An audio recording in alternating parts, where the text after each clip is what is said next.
This conference will now be recorded.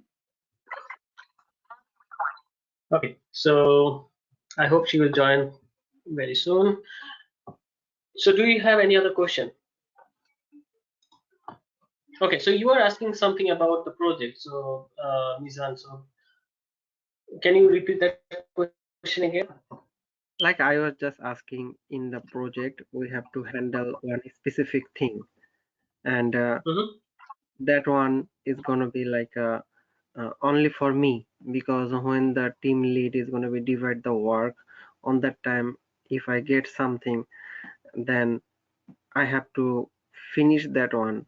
And when the project will be start on that time, I will be have any idea like I am gonna be get like this types of task or something, like some idea I was wondering from you.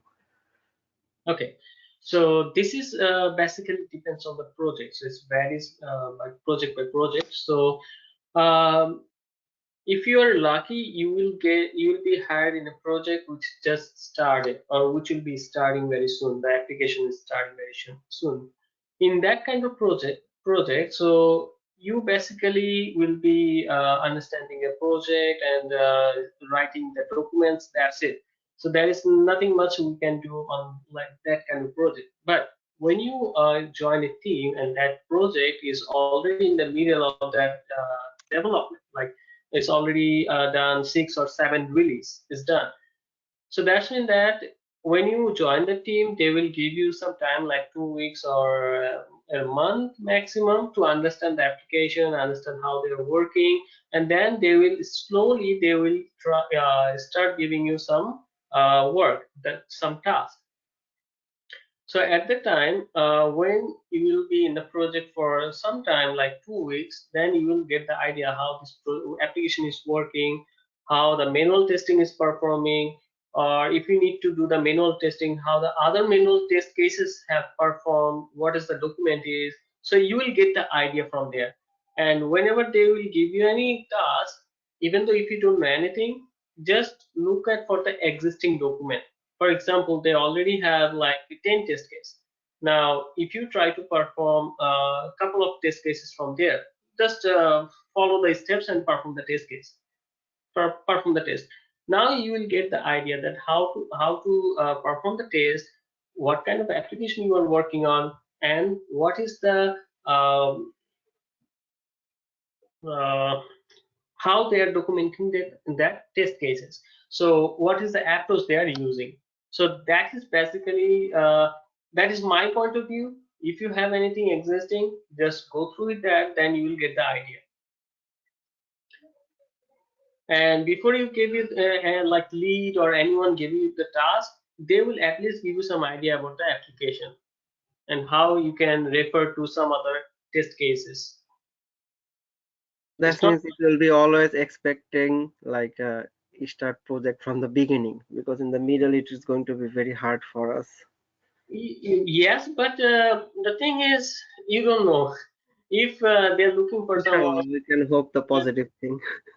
Yes, but never show any negative approach if they are in the middle of the project, like execution or release.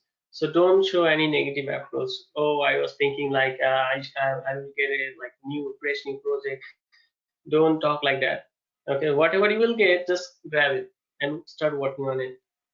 Yes, less talking and just staying with the flow. Mhm. Okay, any other question regarding the Java Selenium Cucumber Test NG? Because from today we are going to learn something advanced about Java, like core concept of the Java, and then next session we'll learn uh, some of the topics, like which is one of the thing is Jenkins. Another one topic is on GitHub, and some other basic functions of the Selenium, like action and robot class. I will show you in the next session. Okay, so this is my idea about, like, this is my plan about the next session. But before I move into this today's session, if there is any question, you can ask me. Then we can move forward to our session. And before I move forward, I will show you that how can you create the report in Cucumber with the HTML report. And also, if you have a multiple step definition class, then what you can do. Okay. Other than this, is there any question?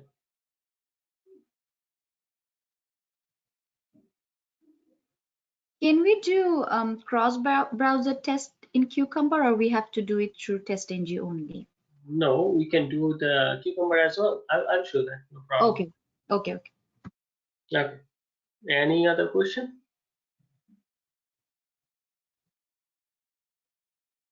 Okay. So if there is no question, on Sunday in the help session, I mentioned that I will show you that the shortcut of getting XPath. Let me show you that one first, because that will be very quick, I believe.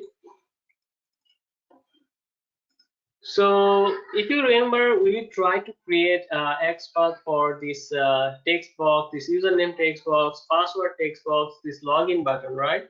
By inspect, go to this inspect and click on this inspect icon, and then go to that specific text box or button, click on that. Then something is highlighted, so we can create our XPath from here, or we are, if there is an ID, name, class name was available, so we are using that things, right? That locators. But here we can easily create the XPath with just some couple of clicks. That's it. So we don't need to write our we need to learn how to create the XPath. But if you know that if this is unique, if it will work, then you can also do this way to get the XPath. So right click on this highlighted part, highlighted tag, and then from this option you will see there is one option called copy. So go to this copy, and then you'll see copy XPath. Okay, so the second last option, that is copy XPath. Click on that, and now you have to check if that is the XPath that you copied is unique or not. So Control F, then you will see something like this, and then paste it here. Now you'll see, so this is the XPath. This the XPath is created, right? Good. This one is very short and Yes, it is good, but it's not preferable, because not all the time you will get like a unique XPath. So it's not preferable. And one thing that I will prefer, once if you get the XPath like this from here, let's copy and copy XPath, then also change this double quotation to single quotation. Okay, that is my preference. There is a reason for that. So once you change this to single quotation, still it will work. There is no issue with that. But if you have double quotation, then let me show you that what will exactly happen. So copy this XPath. You already have copied. Go here. Let's say that this is my XPath. So I took the button, right? So let me get the button. Let me get it to this button here, right? So I will just buy XPath. Okay.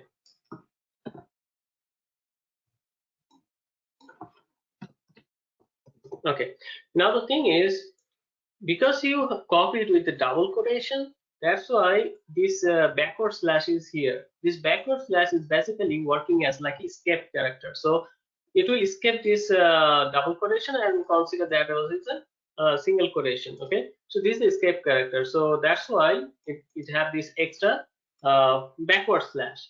Now, if you want to check if this XPath is still valid or not, and if you copy this one from here, copy, and paste it back to the search here, then you'll see there is no matching thing. But I know that there is a matching, right? This XPath will be matching if I just remove this backward slash.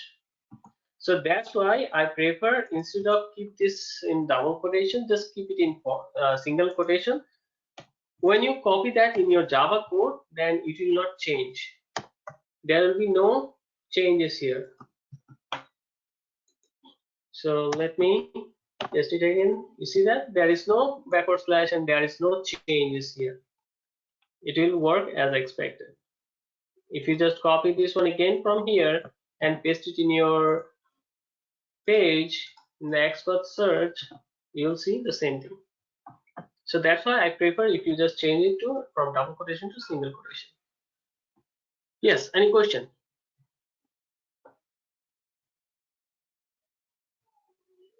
No questions? Okay.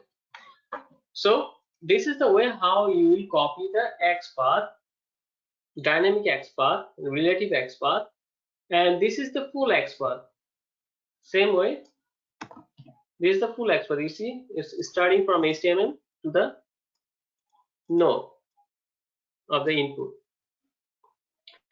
Now there is another thing that you can do is copy selector. Copy selector. So let me remove this one and copy paste it here. So this is basically the CSS selector. This is how we write the CSS selector. But this is something like a extra thing that we need to learn. That's why we can skip this part. If you just tell them that I don't work or I didn't work with the CSS selector, it's fine. Because other than CSS selector, we have 7 locators, so you can use any of them. But CSS selector is faster than any XPath. Okay. If you need to compare between CSS selector and XPath, CSS selector is much faster than XPath. It's a millisecond first, but it's faster. Okay. Any question? No questions. Okay. Now, the thing I'm going to show you two things, right? One is multiple step definition, and what is the other one? Can anyone tell me? Oh, report, right? So on the other day, I was missing only one part, that is this .html. So I was running this, everything was fine, even though in online it says that without this part, like output only. So this function, this plugin was working fine until certain version, but from the new version, we have to use this .html here after this output. So once I run it, where is it? Okay, once I run it, it will run and it will also create this output.html in the target folder. And if it is created, then it will update. So let me see if I have this already here. Yes, I already have this target and output. Now it will just update this output.html file. Okay. I just want to share that you have to refresh it to see it, because that's Yeah. what I had to do. Otherwise, I couldn't see it. I had to refresh the package to see it. Yeah, that's true. You have to refresh the project because every time you run it, it will update, but you cannot see it until Yeah, you project, sorry. refresh the project. Mhm. And I was trying to see that if I'm able to run my script in Firefox. For me, it is working fine. I don't know why you are getting this issue. I tried to find that and like search that in online and found that uh, it may be you need to add that in your environment variable, which is something different. I have to work with you separately. Okay.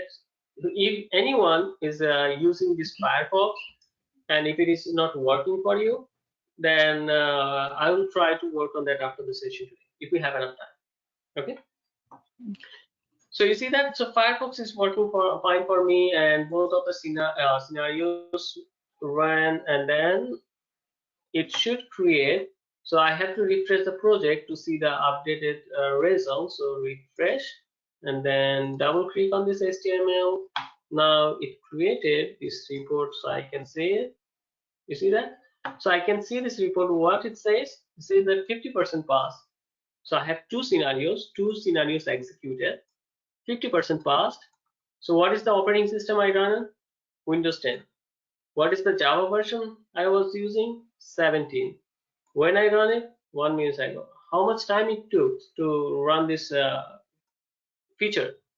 This is 6 seconds. And then what is the version of that Cucumber JVM? This is 7.10.1. This is the latest version. Now, if you want to see the steps, you have to click here, and it will tell you all the steps that it gone through. So it's basically the feature file I run, and here it says the feature, description, background, all these things. You see that? So it's working as expected, right? Any question here? Yeah, so this one, after I run one test, for example, if I'm running smoke test, so I see that, and then later on I ran another one and I see that. Then when I come back and it wasn't there anymore. Yes, that's true. So it will refresh, it will update that output.html.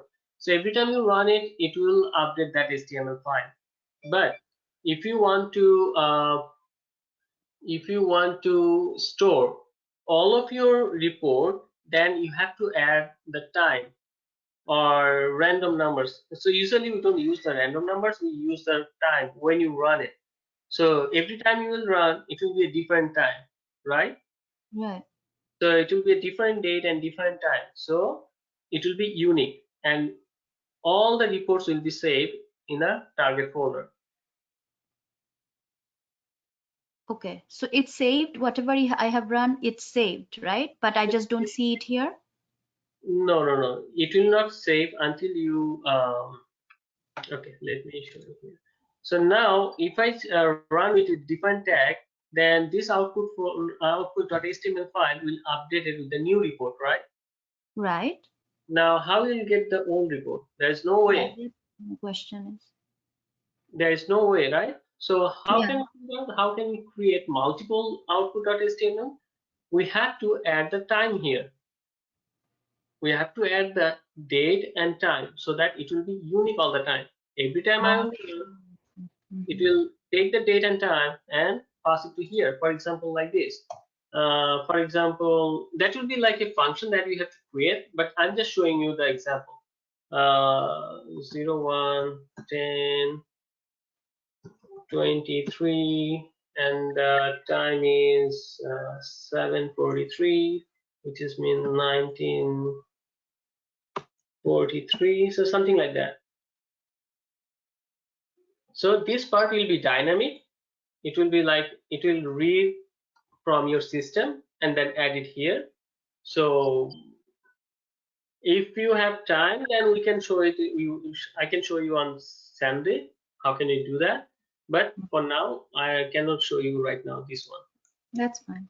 But this is how, if you want to save multiple report, then we can add this kind of thing. Every time if you want to run, it will be in a different report. Like now it's 7:44. If I want to run with a different tag, it will be 7:44. So it will also save here. Okay. Okay. So we'll see that. Sure. Thanks. No problem. Any other question? No. Okay. Now the very important thing here, that is you might have 100 feature. Okay, so not all the 100 feature you are going to create only one step definition class, right? It's not possible. You will not be able to manage that class if it is like 1,000 lines of code, 2,000 lines of code, right? So that's why we will create the step definition by the features. So you have, if you have like 10 features, for the 10 feature you will have 10 step definition file. Now what will be the problem? Let me show you here.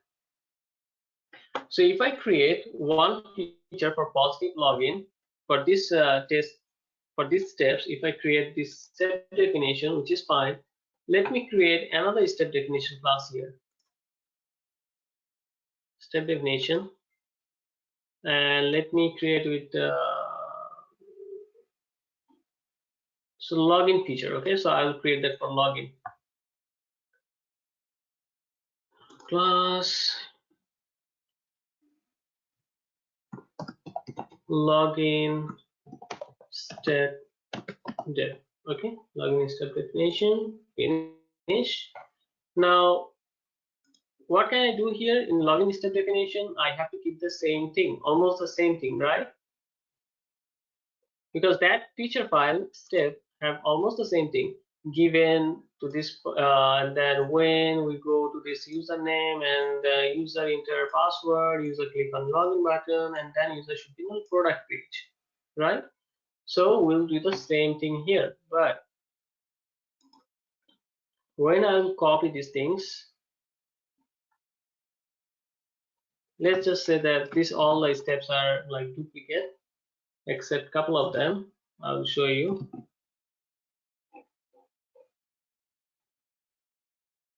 So this is the string, it's coming. This the string is coming. This is password. Everything is almost same except this one. It's not there. Lockdown result is not there. It's not there. Password is there.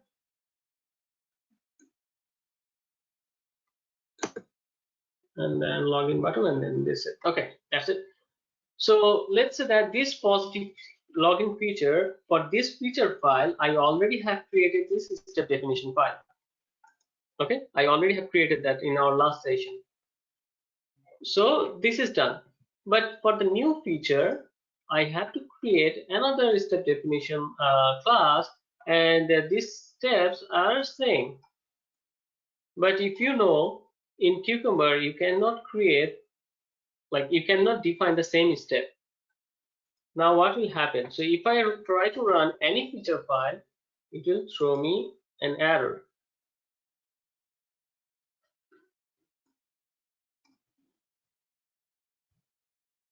You see that? Zero scenarios, zero steps. Right? I have scenarios, I have steps. What it says? You see that duplicate step definition exception. Duplicate step definitions in step definitions. You see that this is a duplicate step. Like that, it will show you all the duplicate steps, where it found the duplicate steps. Okay, so we cannot define the same step again. Now, what we can do then? If there is any different step I have and I want to create a step for that one, specifically for that one, so how can I do that? Let's say that I don't have this one there.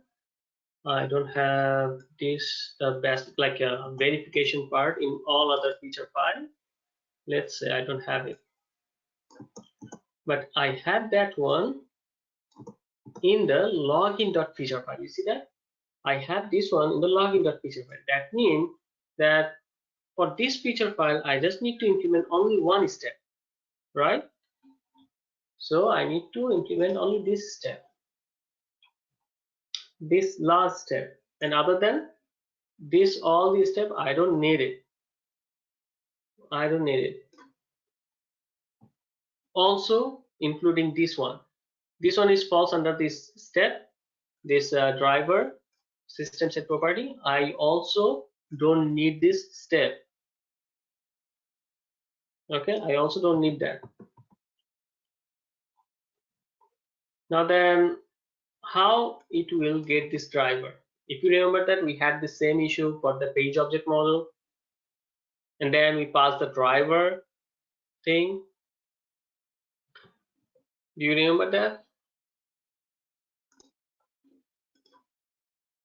No, you forgot? Okay. So let me try to run this feature file which have this verification step, okay?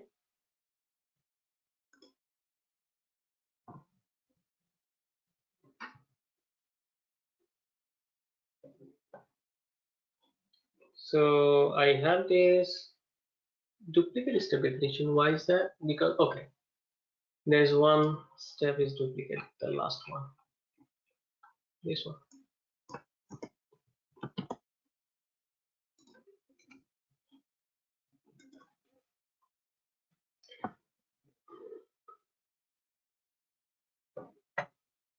So it's starting, it will do almost everything except, okay, it have like 3 users. Okay, I should have put these 2 in a comment. So this is one of the scenario which is for standard user. Yes, it's working. So log into the system.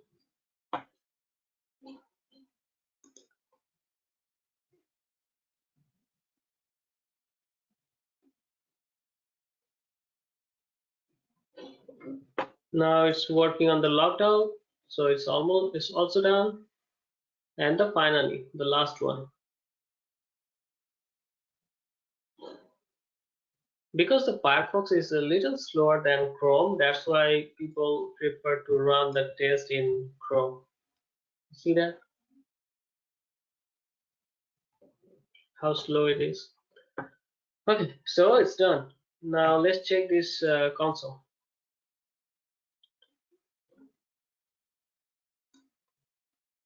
So it says that I cannot invoke this one here, get current URL, because this driver is now. You see that this driver is saying that it's now. And the reason, you already know that. We have the driver, just we declared it, but we didn't initialize it. So the problem is almost same. With the page object model, problem is almost same. Now the only difference here is we have to work with constructor here, and we also have to create a utility class where we'll call the driver.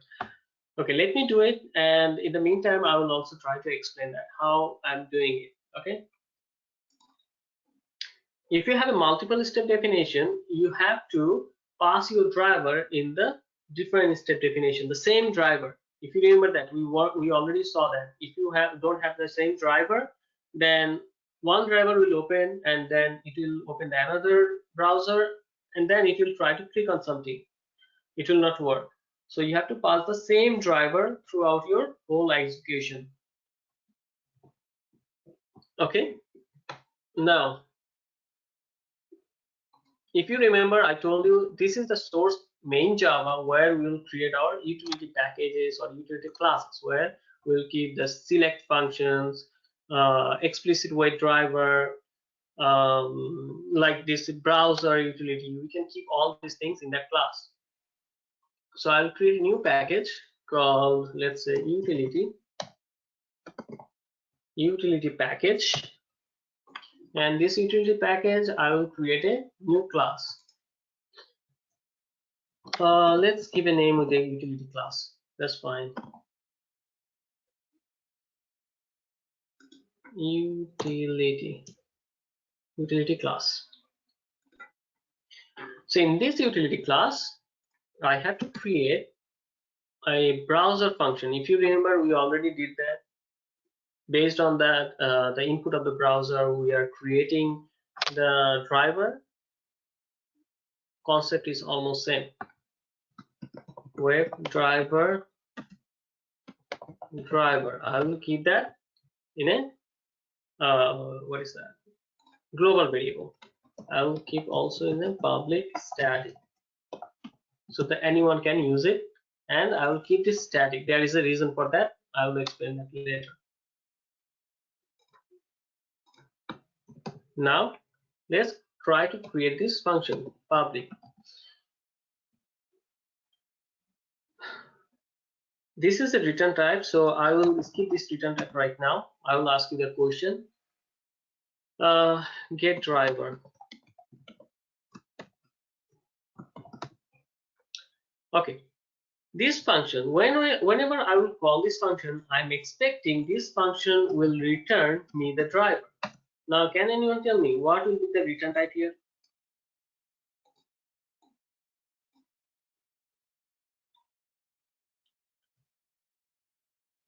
My expectation is whenever Onik, you are wrong, some you are almost there. You are almost there.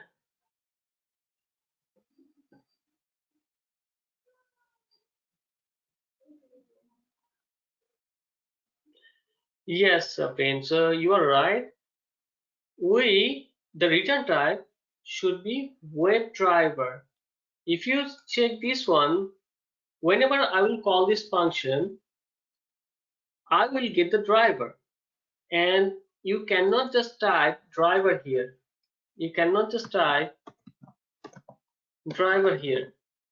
This Why place, is that? sorry, Like, why we cannot type over here driver? because this is a place of data type. You can either type void or data type here, right? So what is Okay. the type of the driver? What kind of type? What is the type of the driver? Webdriver, right? So we can pass the driver here like this. Yeah, in the value we cannot put over there, so that's why. Yes, that's true. Now I'll see. Okay, so let me get these two lines of code from here. Do we need to do the same thing with you? Same thing what? Make the class like the same thing with you, or just then do we need to do it right now? The No, same no, class. no, no, no. Don't do it right now. Just try to understand it because we don't have enough time today. Okay, so I'm just showing you this one, and after that we have to start the Java core, and then I will try to complete that today. Okay, so we don't have enough time for that. Okay, so I'm just showing the how can you just achieve this part. You already remember these two lines of code, right? You know what is this? System set property and driver equals to new from driver, and then finally you have to return driver. Now, the only part you have to add this function, that is extra thing that you have to do here is, once again, okay, that you have to do here is you have to add a condition. Driver, if driver not equals to null. I will explain that. Just give me some time. I will explain that to you. I said that only if the driver is not, oh, driver equals to null, sorry, driver equals to null if this is your first time. Okay, if this is your first time you're running your script, and this is your first time that you are trying to create the driver, you're trying to initialize the driver, then I'm doing it. Okay, if the driver is null, then I will do the system set property, and then driver equals to new from driver. But if it is already, the driver is already created, then I don't need to initialize it again, right? As I mentioned, I will not open multiple browsers because I have to perform my test in only one browser, with only one driver. That's why I just add this condition here. If driver double equals to null, this will work if your first time, if the driver is initializing, need to initialize for the first time, it will initialize it, and then it will never initialize it again because this is static. You see that this is static. Do you remember that we learned about the static? We did some practice also. If you have any static value, that value goes to all the objects, because static is not for any specific object, right? If you create 10 objects, this static variable, the value will pass it to the all the 10 objects. Yes, for the whole class, for the 10, all these 10 objects, the same value will pass. But if you don't use static, so it will create 10 different variables for 10 different objects. I believe you remember that part. Okay. If it is only now, if it is your first time, then it will initialize it. Otherwise, it will not initialize it any other time. Okay. Now my function is ready. My driver part is here. It's ready. Now I have to call this function. As I mentioned, you have to work. So I will keep these 2 lines of code here in a comment. Okay, as I mentioned that we have to work with here constructor. So how can we create the constructor? Can anyone tell me? What should I type here? Public, okay. Then class name, okay. Then parenthesis, opening and curly bracket. So this is the constructor, and we call this one as a like basic constructor or default constructor. So even though if you don't declare this constructor, Java will define that constructor in that format. So this is called default constructor. Now we'll call this driver. We'll try to keep this driver here equals to, if you remember that we created this in utility class, utility dot get driver function and semicolon. So I'm trying to get this driver and put it inside this driver, and after that it will pass to a whole class. It will share that driver to the whole class. Okay, now let's try to run my script again with only one user.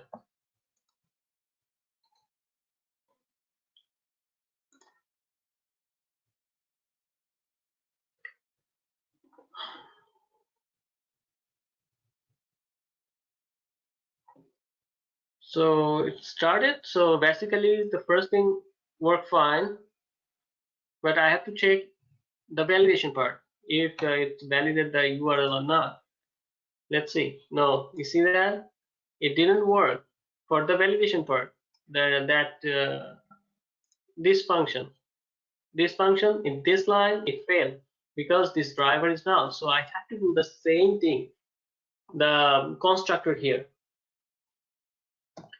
public login step dev, and then driver equals to utility dot get driver. That's it. So now when this function will try to call the driver,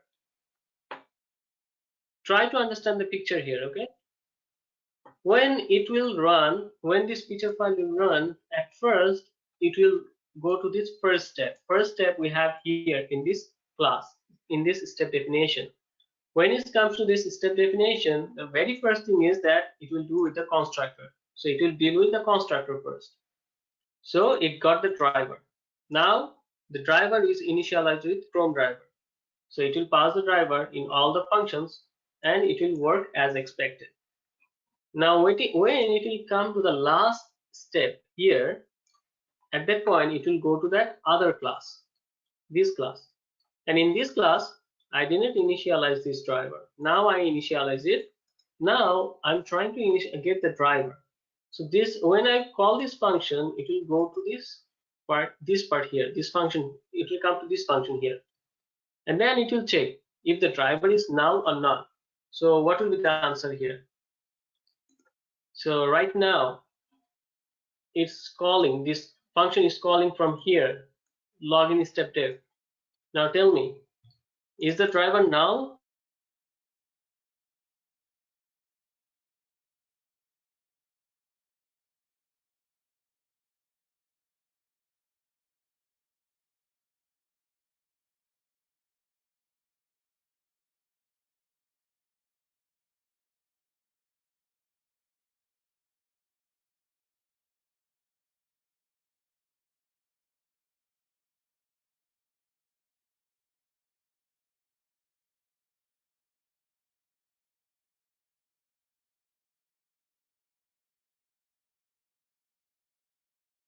Yeah, can you hear me? Yes, I can. Okay, so my question is this one. So when I'm calling it for the second time, in this case, the first time the driver was null, then it created this, it initialized the cron driver. Now it comes to the second part. When it's the second part in the last step, it came to this class. So now I'm calling this function again. Now tell me if the driver is null or not null. No means that not null, right? So that's mean it false. Because we created the second constructor over here, so it not should null anymore. Yes, not the constructor. It doesn't mean that how many constructor you will create. The driver already have the value and it's static. So it will keep that value until it dies. Correct. Okay, so no matter what, how many time you call it, it will always find that driver is already have the value. So it will not create this driver again. So that means it will return the driver, the same driver again. It will come to this part and then it will do the job. So I believe this time it will not fail. Okay, let me try to run it and see.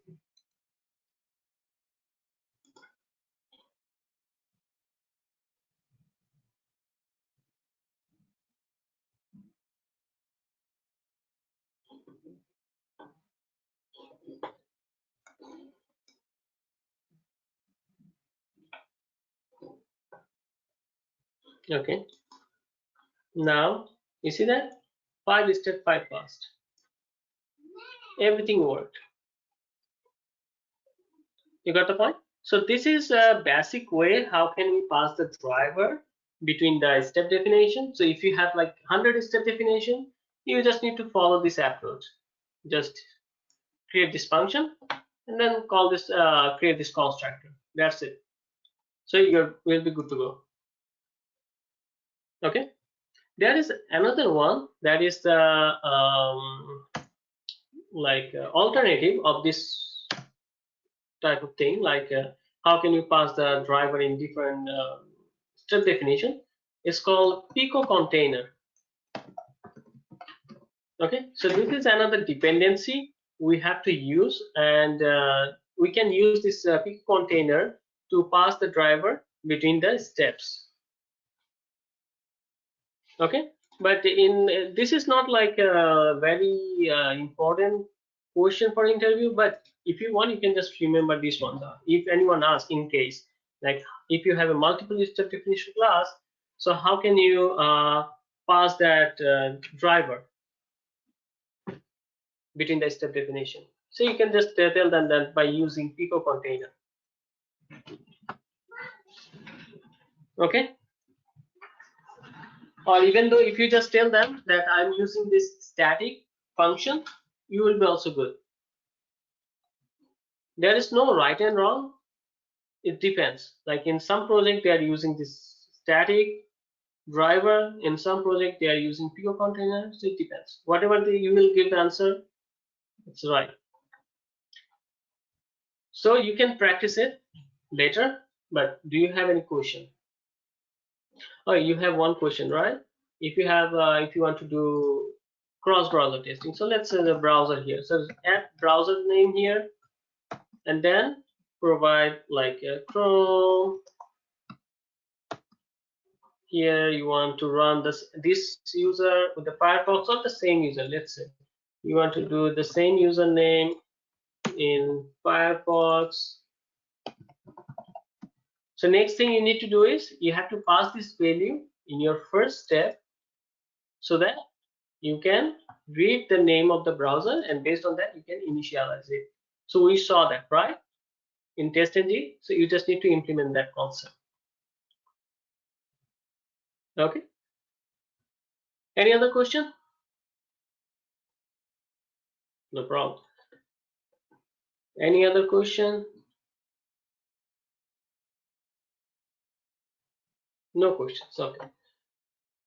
And also, if you want to make this feature file in a pretty format, you can do that. Right click on this pretty format. You'll see that it will come in like a very pretty format. You see that these tables are in a pretty format now. and this also steps are in like in alignment with all the steps and scenario and features, right? So one last thing about the feature file, it's not mandatory. It's not mandatory. Quick question. It's not mandatory. I have to put this one in pretty format, right? It's not mandatory. If you want, you can just keep it in pretty format. Okay. Thanks. No problem. Okay. So what is that? Okay. Whatever the values you are using, these values you can call it in any step multiple times.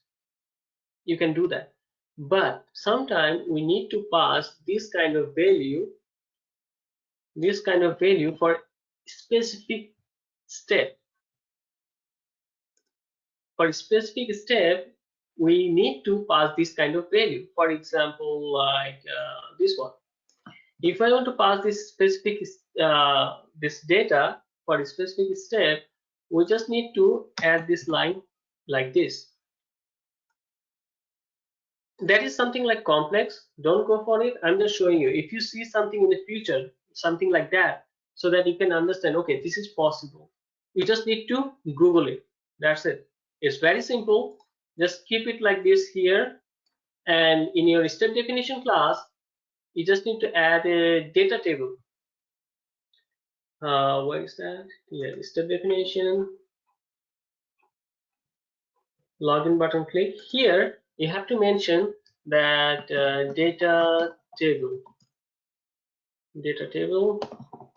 something like that. Import data table, cucumber, masses, cucumber data table, this one. So if you just try to use this parameter, then just simple table dot, and then you will get some options here. If you want to read that list, read that column as a list, you can do that. If you want to get a specific cell, a specific column, a specific row, you can also do that. Okay, so this is the way how we can deal with this kind of thing. So in real world, if you see something like this, don't feel like I didn't teach you. Just simply you need to Google it. Okay.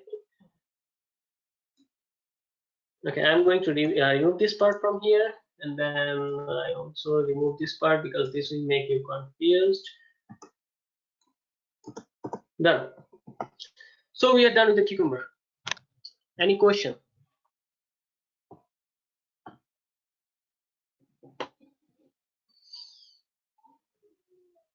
No question. That is a very good thing.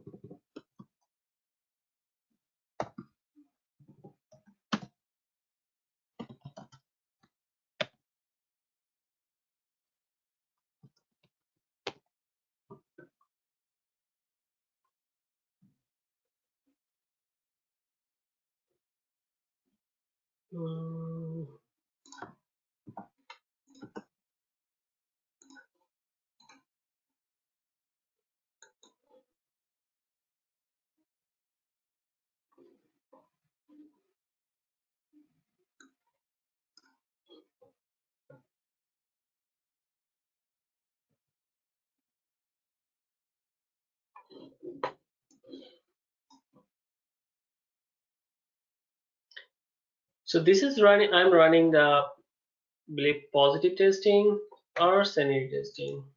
What did I run?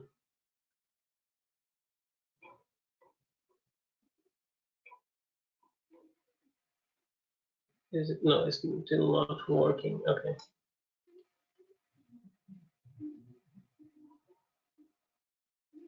Still, this part is not working, I believe.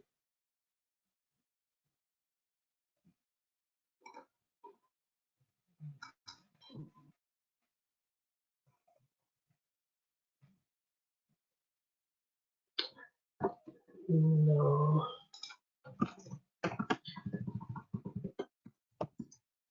No, this is not the way.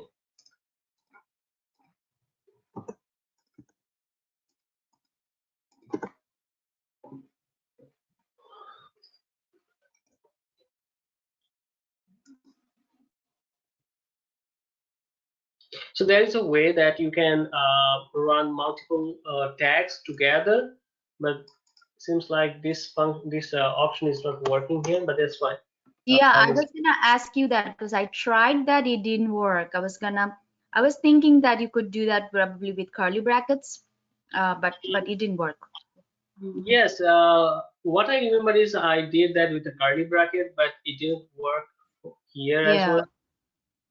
Mm-hmm. Uh, I don't know. I have to check Yeah. because this is not something like you will do like all the time. But if you know there is an option, you can run multiple tags in the same runner, same test runner class. That will be helpful. No, it's not working. So I have to check that. How can we pass that one? I have to check it. Or For the oh, utility class also, so utility class means. it's okay. Finish it and then I'll ask you. That's fine.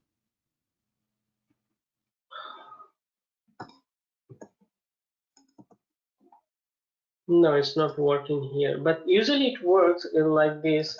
If we just put a space, then it works for both of the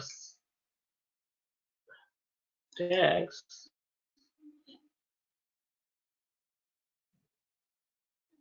It's fine. I'll check later. Okay. What is the question? So the question was that for each project there are going to be utility class, so we should name it differently also, right? To Uh, for each project, you can keep the for same each name project. That's what I'm saying. uh, because the project will be different, right? So you can keep the same name. It's fine. Hmm. Or if But you just create only it's once, okay to just give it different name. It's okay. it's fine. It's Yeah, absolutely fine. So just what so you we yeah. so what we do in the utility class is we create the function that we need to use multiple times, like select, right? Right. Yes. Okay. Okay. So it's almost it's already 8:20. Okay. Okay. So let's do one thing. Let's take a break and then let's start the new topic with that new some more energy. Okay. I'll close everything from here and let's take a break till 8:35. Don't take a break more than that because today's session is very important because we are going to learn the OOP concept, which is very important for your interview. In interview, you'll get at least a couple of questions from there. So you need to understand it. So if possible, I will try to show you how this concept works, like where you can implement it. So it will help you to understand this concepts. Okay. So let's take a break until 8:35, then we will start again. This conference will now be recorded. So I believe you don't have any issue with the Cucumber, TestNG, or Selenium or anything like that. So that's mean we can move forward to our next topic. Okay, so the next topic is we are going to learn the Java OOP concept, that is object-oriented programming concept. Before I go to that concept, I just need to show you one thing here. If you see, this is a structure of the project, right? This is very common question in the interview. That is, do you know how to create a framework? Do you know how to create the framework from scratch? Okay, this question is very important and very like you face this question almost in every interview because they want to know that do you have the capability of creating any framework or not. Framework is basically like your own framework, like own project with adding all these dependencies, all these concepts. So it's not like only one thing that you will be working on. So for example, in your project, this is a Maven project. You are using Java, then you are using page object model. So page object model is basically a concept of object driven framework. Page object driven framework. Now, if you are using TestNG, If you're using data driven, if you're using Cucumber, you can add all of these things and just say that yes, I have I can create a framework from scratch. So I can in the framework we just need to use a build tool, which is right now I'm using Maven build tool. So you can refer your current project. So in current project you created your framework. In that framework you use a Java, Maven, like page object model, object driven framework. So you can mention object driven framework, data driven framework. You also added testing framework, TestNG, and BDD framework, Cucumber. So you can add all these things. So when you say all these things are already there, you created the framework, that means that you have experience of creating framework from scratch. And scratch means that there is nothing and you are adding it. For example, like this utility, there is no utility till today. So I added this utility.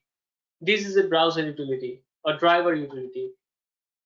So if you create another utility class for handling the select function and some other functions, so you can create that kind of utility classes as well. So all these things, when you add all these things in your framework, after a certain time, this framework will become huge. So you are handling everything in that framework. So that's mean that you have the ability to create the framework. You just need to tell them what things you added in your framework. The question looks very big, the answer is very simple. Whatever you add, whatever you done till now, just tell them that I added these things in my framework. That's it. Got it? Okay. Next thing, to work on that object-oriented programming concept, so I will create a new Java project, okay? Because I don't want to work with that Maven right now, because I don't need to add any dependencies. So I'm creating a Java project for this one,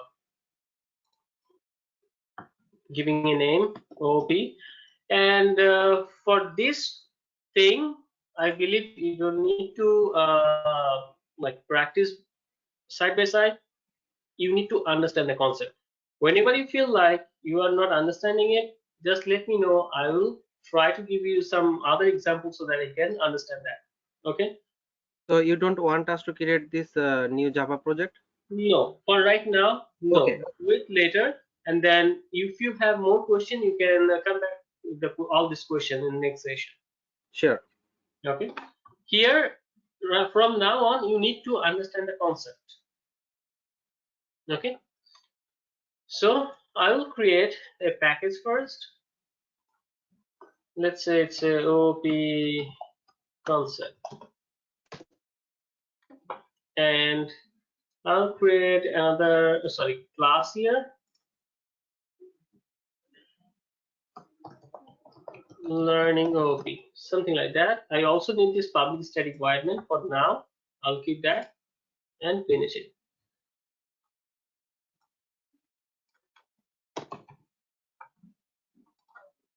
Okay. So first of all, I will give you some idea about this OP concept, and then I will show you that how this concept works. Okay, some examples. So first of all, this OP concept, OOP is a full form of OOP is object oriented programming. That means that whatever you will do, your focus will be implement this concept in your framework, in your project. Okay. Sometimes they ask that, okay, so you know this concept, so how you implemented this concept in your project. So you just need to give one or two examples. That's it. If you understand the concept. Now there's like 4 concepts you need to know from this OOP. First is abstract,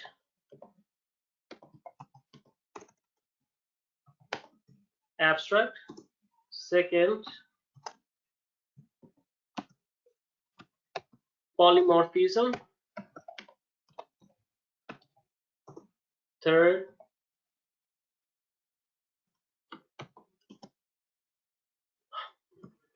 inheritance, and fourth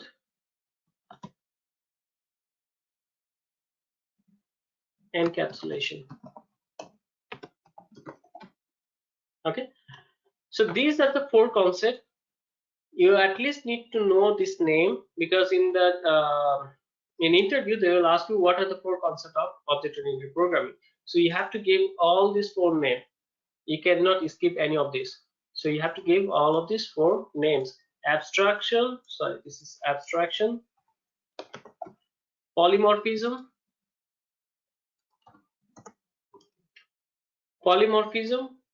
inheritance, and encapsulation. So in short, you can say it's a, if you want to remember, what I did is APIE. So in interview, most of the time this happened with me before. Like I was able to tell this inheritance and polymorphism, but most of the time I was forgetting this abstraction. Okay, sometimes I was mentioning that encapsulation, but still I was forgetting these two things.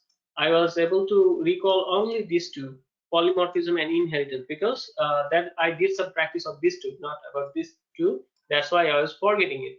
But in your case, if you're forgetting this, this is very common. You will forget this thing. But if you have something like a short form, okay. So what if I just try to remember with the APIE? APIE means that, okay, abstraction, polymorphism, inheritance, and encapsulation. Now it's up to you if you make some changes and try to remember in your way. It's totally up to you. Okay, so what is abstraction? Abstraction is basically like this. Let me create a class.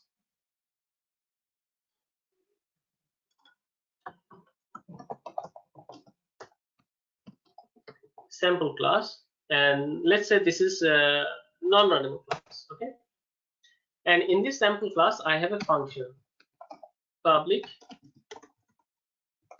void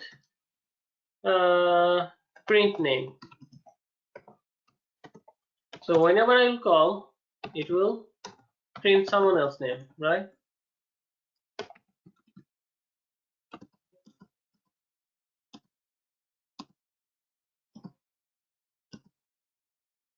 What happened here? Did I made a mistake? That's why. So system of println. Okay. Let's say that every time you call this function, it will print your name, right? Now tell me, to call this function, what I can do here in this class. What can I do? How can I call that function? Anyone?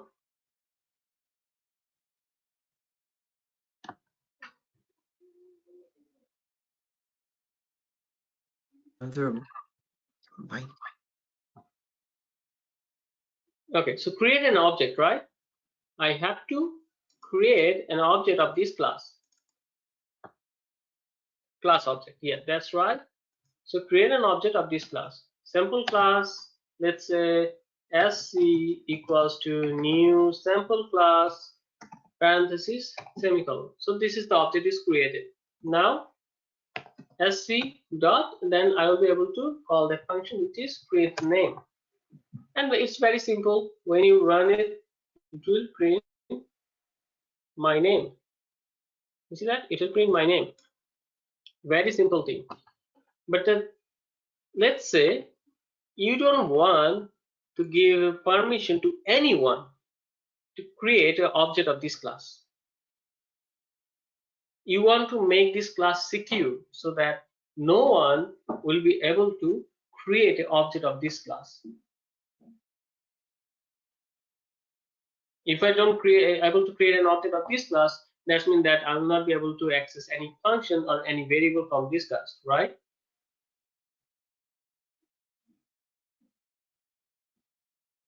Right? You got this point? So if I am not able to create an object of this class, that means that I will not be able to access any function or any variable of this class. Let's say that there is a global variable public integer a equals to 10. That's it. And then if you want to access that one, you can also do that as c.a.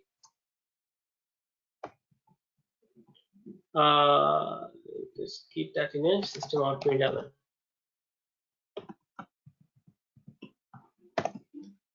Okay, so I can call that variable, I can call that function when I'm able to create an object. But if I want to make this class secure and I don't want to give anyone to create an object of this class, I'll just use this between this class and this public keyword, line number 3, I will add this keyword called abstract.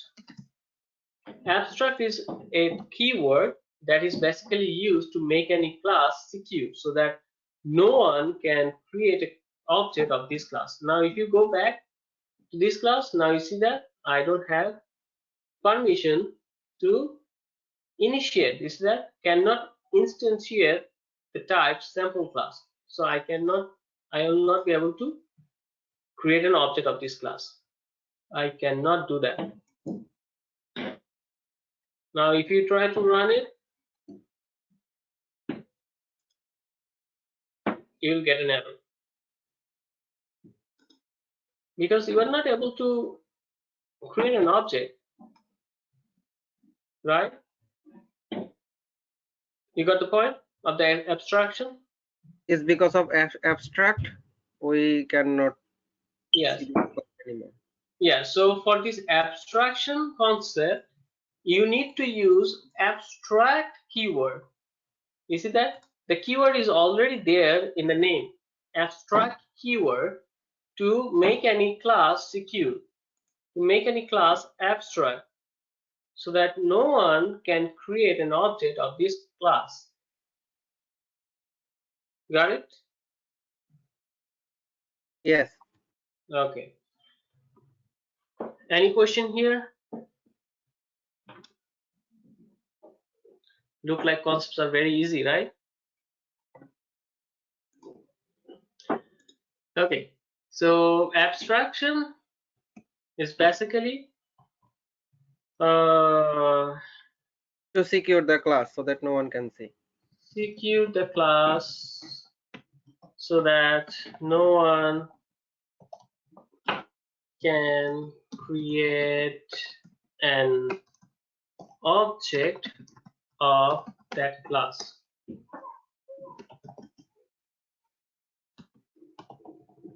Okay, so this is the thing. So we use abstract keyword to make any class abstract and to make this class abstraction, so secure. But 100% abstraction is not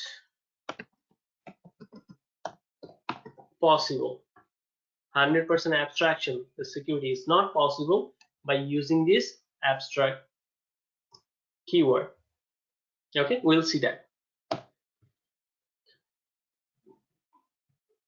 Next is polymorphism. The meaning of polymorphism is the same thing can behave differently in different places. For example, like you are a friend, you are a like father or mother, or you are a child, you're a kid of someone. So if you go to that specific person, in front of that person, your role is different, your behavior is different, right? So the polymorphism concept is similar to that. Like in different situation, it behaves differently.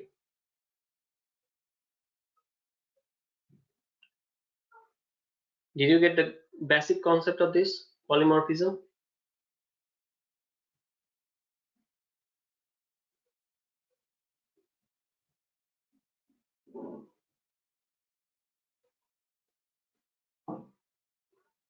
I believe it's yes.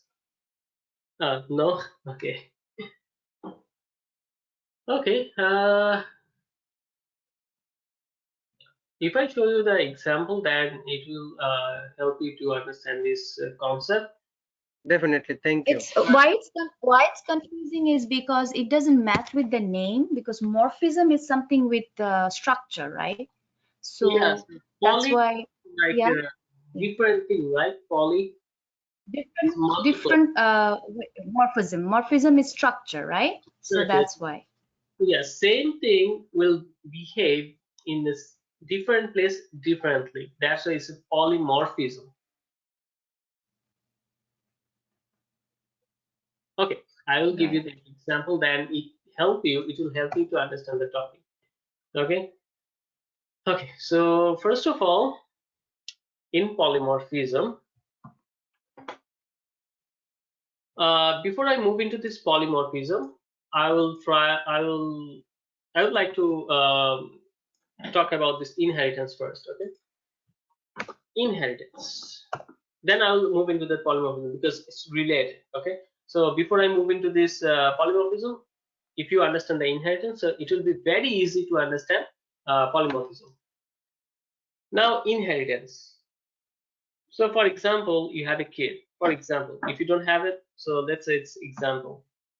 For example, if you have a kid and if you have like some asset, so when you get old or after you, who will get this asset? Your kids, right?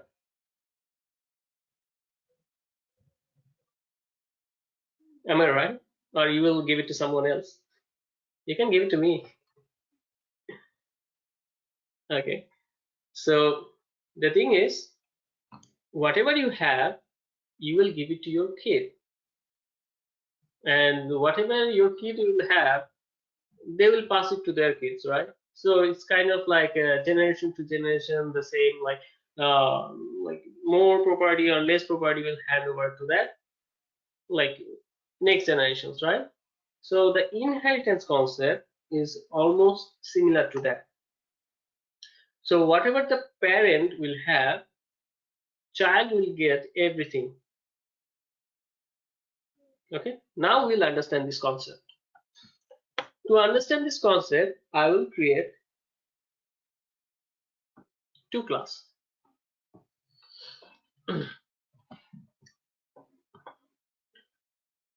Okay, so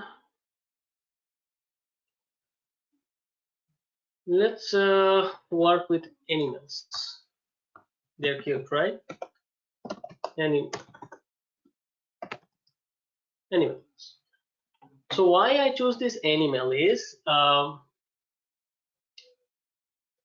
the animal we have different animals, right? So under the animal we can say that human is one animal, fish is one animal, tiger is another animal. So they are like different animals. So I'll keep this animal as like parent, like a dog, and I'll click on finish. Now tell me about this animal. What are the basic things you can think about this animal that all the animals can do? They do eat and sleep. They eat and sleep. Okay, so I'll create a function for it. Okay, and it will say, okay, just eating, and then I'll create another function, sleep, and then I'll say system so sleeping. That's it. So let's say that these two functions are very common to all the animals. Okay, it's very common. Now think about that we are human, right? And we are also an animal.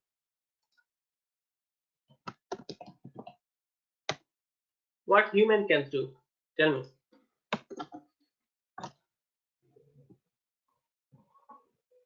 Almost pretty much everything. except some of the things which on Allah didn't give us any power. Okay, but let's talk about very simple things. Okay.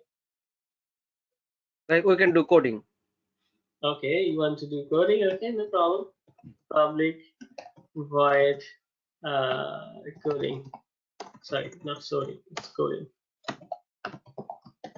Coding and system of println. We can code. Okay. Anything else that you can think human can do? Yeah, Onyx says talking. Talking. Okay.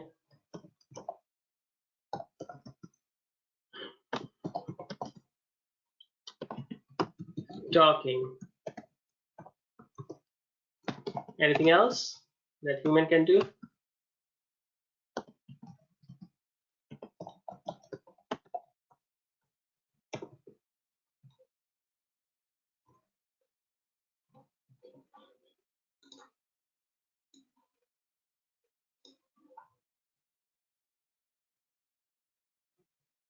Nothing else? Invention? Okay, so invent.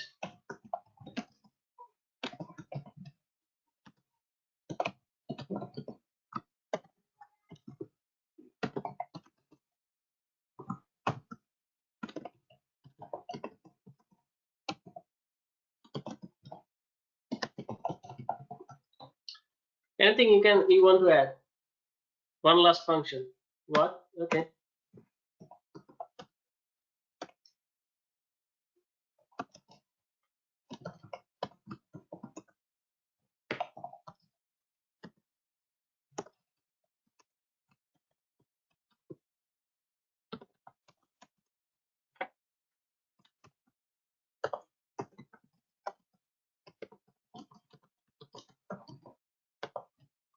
Okay. Let's say this is the fourth function that human have, right? Now, if I want to get all this function of this animal, if I want to call this function of this animal, what I need to do?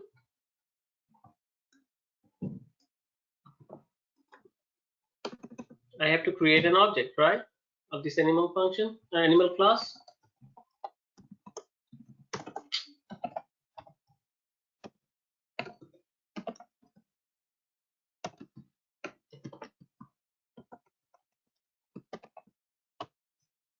And then by using this object, I'll be able to access the eat function and then sleep function, right? Where is the sleep function? Sleep function. And when I'm calling this function, just check this out. It's coming from, you see that the function return type is void. This function is not accepting anything, and this function is coming from animal class, right? We already know about these things, how we can read it. Same thing for the class.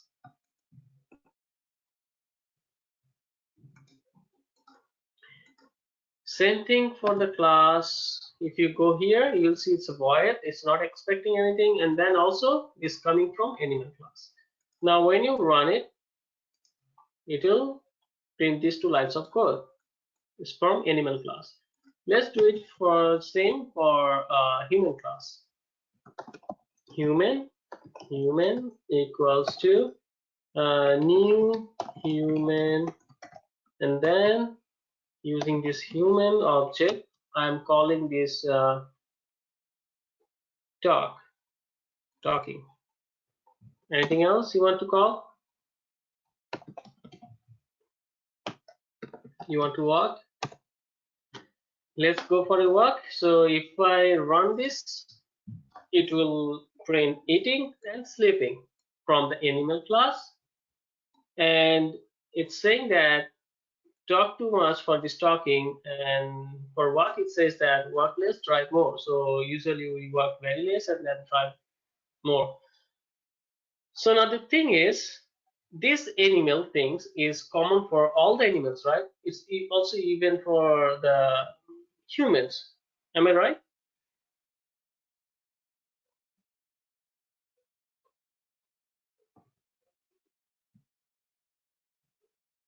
Only 1 year? That's mean that, okay, 2 years, 3 years, 4 years. Okay, everyone is yes. That is a good thing. So you already you are agree with me. So that's mean that we can also get this function from here and keep it in human, right? So if you agree with that, so if I go back to this class here where I'm calling this function, I can also call this human dot eat, then human dot sleep. Then if you see that this eat and sleep both are void and it's coming from human class, because in human class I have this function. If I run this, so first 2 lines of code is running because of this animal, and last 4 lines of code lines are printing because of these human functions. Do you have any question or any confusion here? It's very simple, right? It's very simple. We are creating function and we are calling it. Now, just think about this one.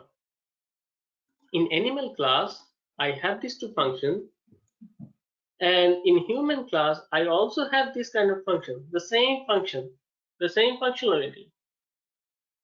So if the animal already have this function, so why don't it just share this function with this human class? And if it just share the functions with this human class, that means that I don't need to keep these two functions here, right? If it's sharing, you got the point. So let's say that I'm going to work and you are dropping me every day. So if you're dropping me every day, so why should I buy a car? Why should I invest my money if we are doing it for free?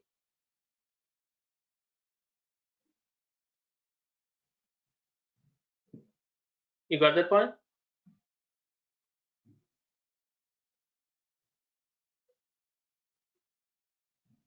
Okay, only one yes.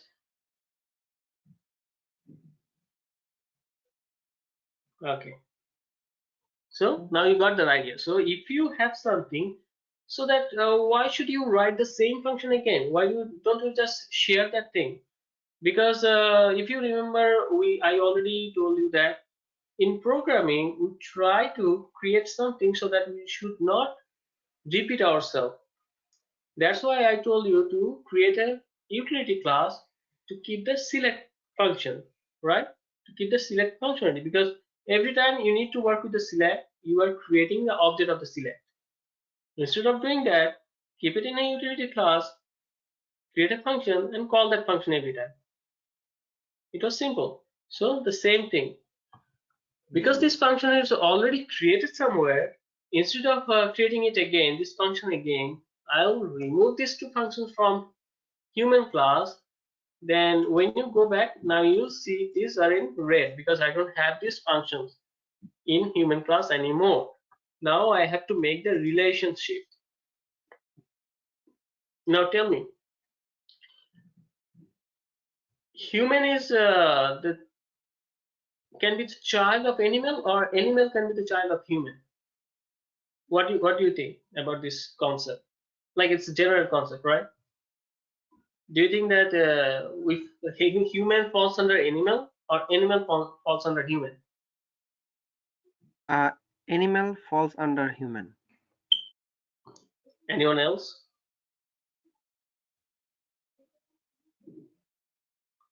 Yeah, okay. Human falls under animal. At first we are animal, then we are categorized in different animals, right? Like fish, like tigers, like human. So we are categorized after that. But at first we are all animal. So that's why this is human. So I'm telling this human, okay, human, go and extends to animal. Go and extend to animal. So make this class as a parent.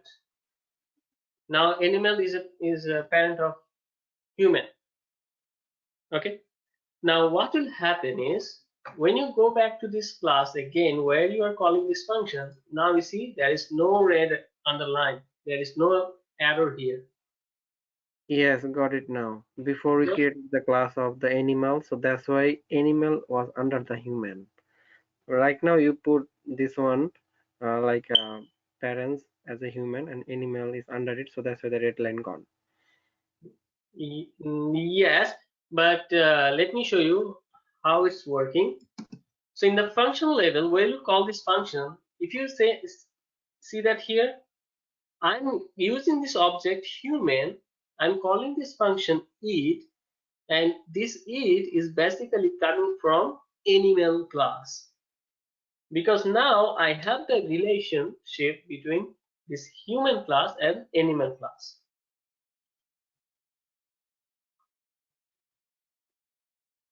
Got it? If I don't have this, if I don't have this relationship, you will see this error because in human class I don't have eat and sleep. I don't have this option. I don't have this function eat and sleep. But animal class have this two function animal and sleep. And if you want to use this function in your human class, just use this keyword extends and then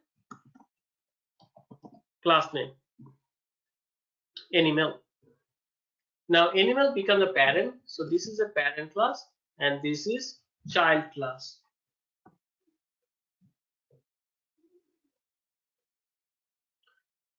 Now if I go back here, you'll see there is no underline. If I run this, you'll see exactly the same output. You see that? Exactly the same output. So this eating is printing it from animal class and this eating is printing from again animal class, but we are calling it by human object.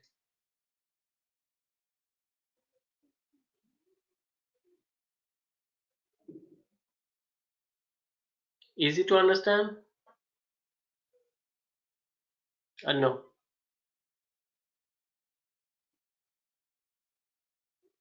Only 2 years.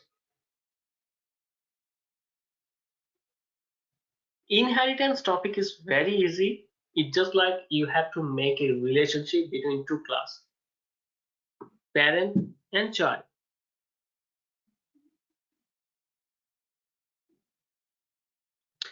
Okay, one important rule. Uh, if you don't have any, let's say, if you, even though if you have some property, and if your kids like bought some property, like an owner for of some more property than you, will they give it to you? Do you think is it possible? If they become rich, usually no. Anila, do you think that they will give it to you? Okay, no, right? Okay, Sabrine, as needed. That's mean that usually they will not give it to you anything. That's like what we can see. The same concept goes here. Child class will always get functions or variables. They can always access the things from parent class. But parent class don't have the options to access anything from child class. So this is a one-way process. So you make this relationship here. You make this relationship here, but this is a one-way process. That means that human will access everything from animal class, but animal class will not be able to access anything from human class. Let me show you.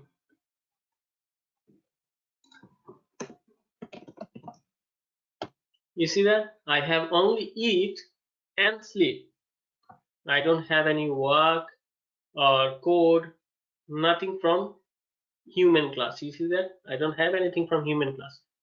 But when I type, where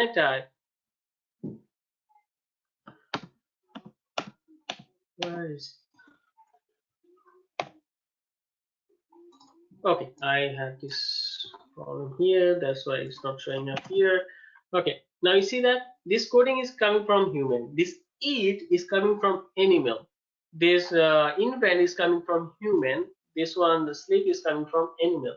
So that's mean that child have the access for all of the functions and variable of the parent class, but parent class doesn't have any access to the child class. Sad but true. No U-turn allowed.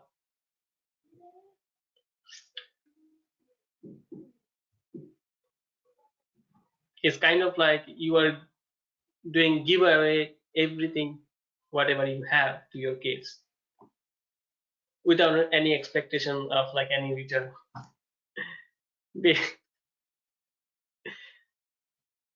That's the truth. Yes. Okay. So universal truth. Yeah, that's right. So if you understand this universal truth, then there will be no problem with this inheritance concept.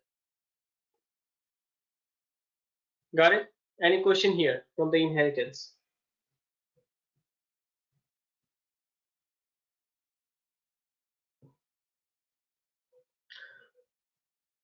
Okay, so no question from inheritance. That means that you understood this inheritance very carefully,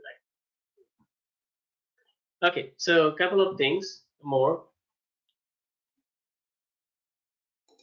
Okay, let's create one more class here. Okay, tell me which class animal name I should create a class with. Any animal name.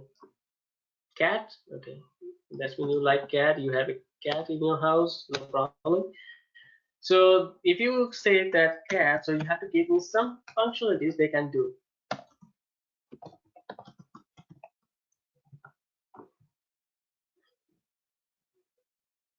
Anything?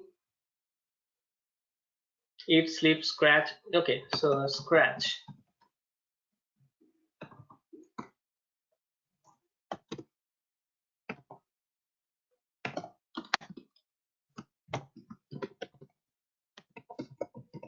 They scratch. Okay, anything else? I'm not going to create this. Okay, eat and sleep. I will just copy this one from animal class and paste it here in the class because I already have this function created, right? I'll just copy and paste it here. So let's just say that we have only these three functions. Okay. Now let's going back to here to work with the cat. I have to create an object of the cat.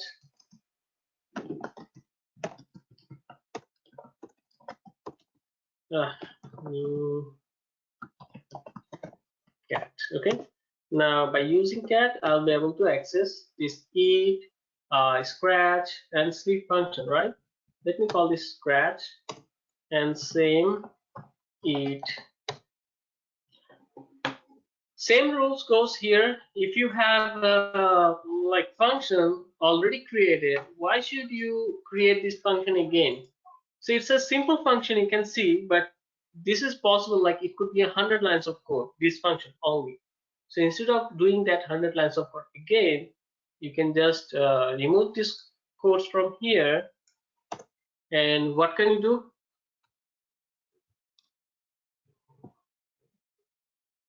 It's already created somewhere, right? So what can you do here? Extend. Yes, that is the keyword. Extends. Extends. And then name of the class animal, because animal is the parent class which have that functions. Now if you go back here, you'll see there is no issue, but this time this is coming from animal class. Okay, same way it will run and there is no error here. Okay, So let's say I want to make this human class parent with animal, and I want to make this human class with parent cat. Can I do that?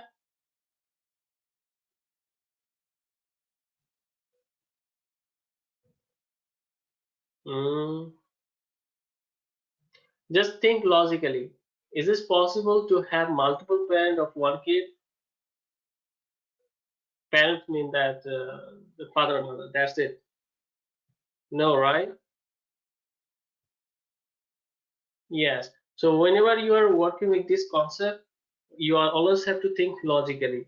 This is not possible. I cannot just say, okay, human extends animal and cat. I cannot do that. One class will only extend only one class. Okay, but this animal class can be extended by multiple class, like 1,000 class, which is fine. Like human, like cat, like dog. You can extend from multiple class this animal class, but you cannot extend multiple class. Okay, so this is very important interview question. Can you do multiple inheritance?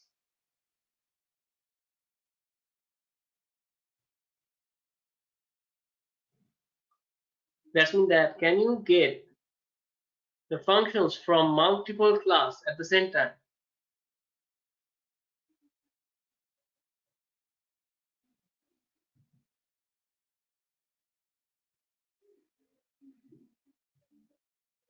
Can you have multiple parents? No.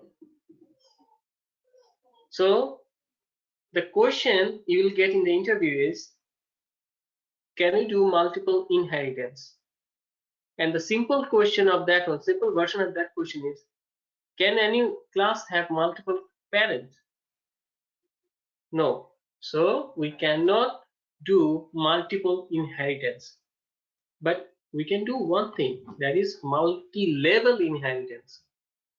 Cat extends in human and human extends animal. So there is a chain, you can do that, but you cannot do multiple. So let's go back here. You see that? Still now I don't have any issue, and still now this it is coming from animal class, because cat is extending human, this cat is extending human, and human is extending animal. So still this cat will be allowed to use this function from animal. If you remember that, I already mentioned that. If you have something you are giving to your child, and your child will give it to his or her kids, so it's a chain. This is possible. You got the point?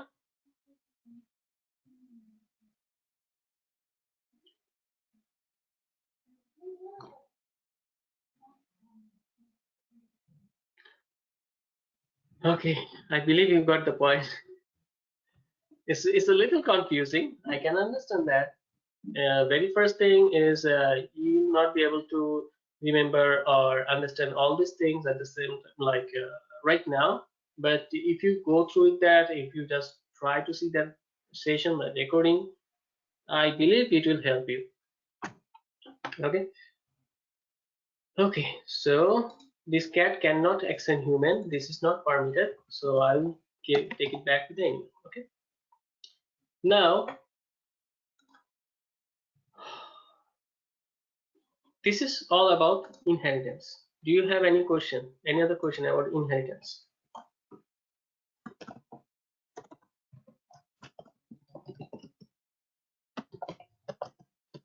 So in the interview, if anyone asks you that what is inheritance, you can just say that it's a parent and child relationship between the classes. Okay, so child class can inherit and everything from the parent class. So it's called inheritance.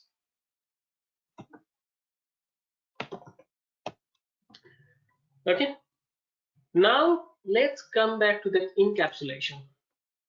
Okay, okay, so in encapsulation, let's talk about this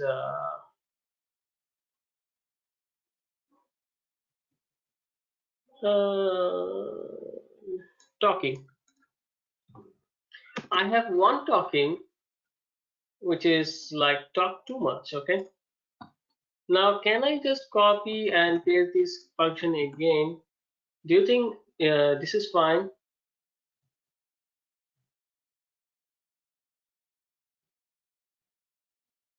Can we do that? Duplicate. So we cannot create another function with the same name. Till now we understand that, right? Till now we learned that we should not create another function with the same name. However, if you use a different parameter, for example, for this function there is no parameter. For this function, if you say that okay, there is a parameter called what kind or like kind, what kind of talk you do too much. So what kind? Talk too much. Let's say this kind. That's it. So this is possible. You can create as many as you want the function with the same name, but your parameter should be different. Let's say that I want to create another function, and in this case I want to give integer. How many times you want to you do this talk too much? So this is a different parameter. Like this one is empty, this one is with a string, this one is integer. Let's say that I want to create another with a string. I cannot do that because this one is matching. Even though if you change this parameter, it doesn't matter because you have the same input parameter. That's mean that is string. So you cannot keep like that. But if you have a multiple, you can do that. So the main concept of this thing, this polymorphism is you can create your multiple function with the same name, but your parameter should be different. Got it? So this function, this function parameter doesn't have anything. This function parameter have string input. This function parameter have two string input. This function parameter have one integer input. So all of these functions parameter are different.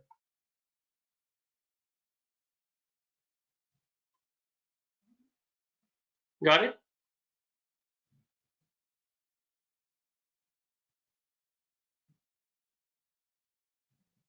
Anyone have any question?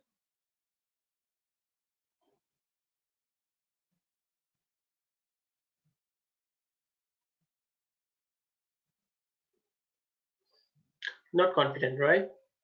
It's fine. You can stay after the class if you have any question.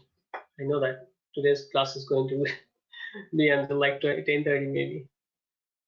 Okay, so this is done.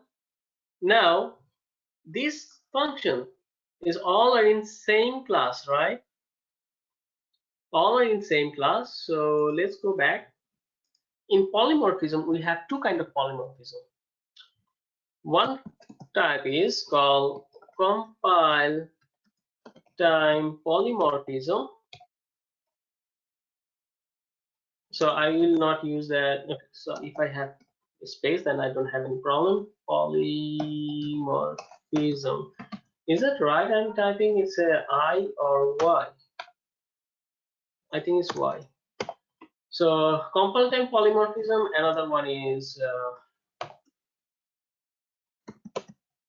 runtime. Runtime polymorphism. Okay, this compile time polymorphism, also called as method overloading, and this runtime polymorphism, also called as method overriding. Okay, so very first thing in the interview they will ask you what is polymorphism. So you can say that in polymorphism we have two kind of polymorphism. One is compile time polymorphism or method overloading, and another is runtime polymorphism or method override. Okay, now how you will remember these two, because sometimes people will say, okay, compile time polymorphism, method overriding. So this is very possible, this is very natural, like you will make mistake here. So that's why I have a clue here. When you will tell the answer, when you answer this question, answer this one first: runtime polymorphism, method overriding, because method over and method over is same here. Only the difference is with L and R. And this R and this, you see, runtime polymorphism, this is, there is a R.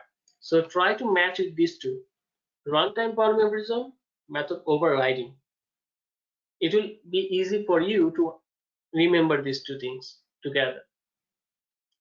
And whenever you say whatever you have remaining, compile time polymorphism, method overloading.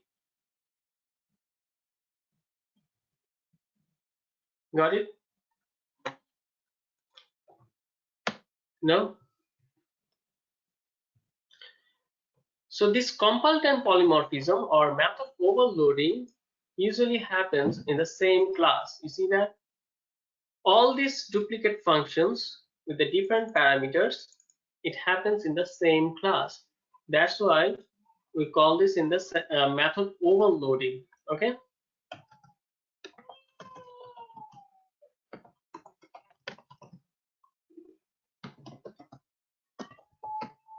Methods happens in the same class. But for method overriding, we need the relationship here. We need the relationship between parent and child.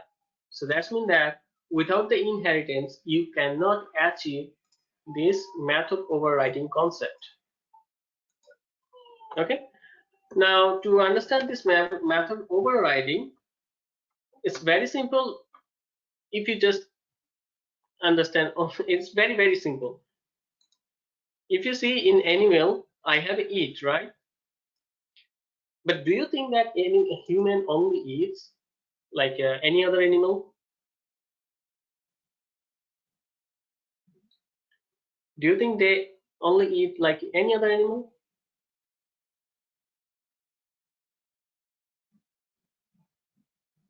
No, right? So they cook and then they eat, right? And they eat a lot of foods, like a lot of things. So why don't we just then say that, okay, public void eat. So I know that there is a function in the parent class with the eat. I already have this function in the parent class. You see that? In the parent class, I already have the function, but I don't want to say, okay, human eating. I don't want to say that. I want to say any specific thing here. System out println, give me some name of the food. Biryani. Biryani. Okay, I got two magic biryani. To answer for the biryani. Okay, how can I copy that? Okay, just copy and paste it here.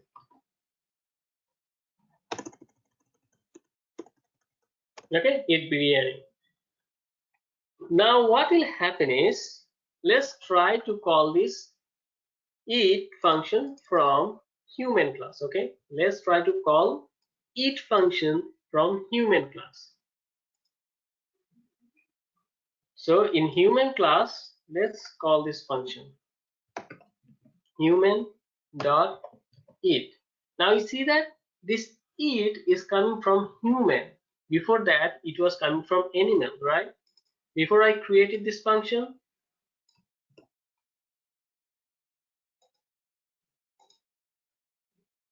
it was coming from animal. But when you have the same function here in the child, same function name, you'll see this eat is now coming from human. Now let's call this function and see what's happening here. Is it going to print eating or biryani? You see that? It's printing eat biryani. So that's mean that I have some function in the parent class, but I don't like to use that. I want to override the parent. Whatever I have in the parent, I want to override that. So that's why we have this concept called method overriding, because you are overriding the parent function. Got it?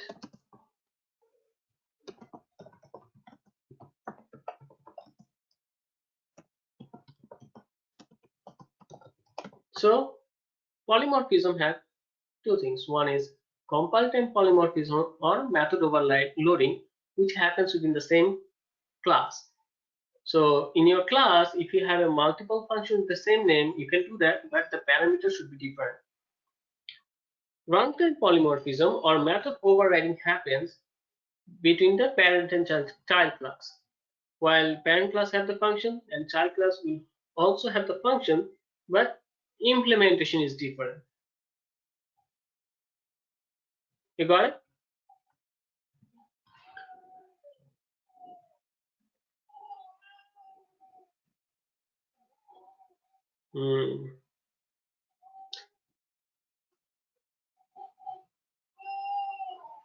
No one is asking anything today. Are you understanding it? No, Yes, understanding it. Not very difficult. It's it's not easy. very difficult. Okay. So Sounds like easy. it sounds like easy, but you need to remember this concept because you need to pass the interview. But after the interview, you might not need to use this concept anywhere. But for the interview, you need to understand this concept and you need to deliver that in the interview. And if you just give that example by your way, then it's also fine. They just need to know that you know this concept or not. Okay? So we know that abstraction, if you don't want to give any permission to anyone to create any object of that class, this is abstraction. Polymorphism, same function can behave differently based on the input parameters. So that is method overloading.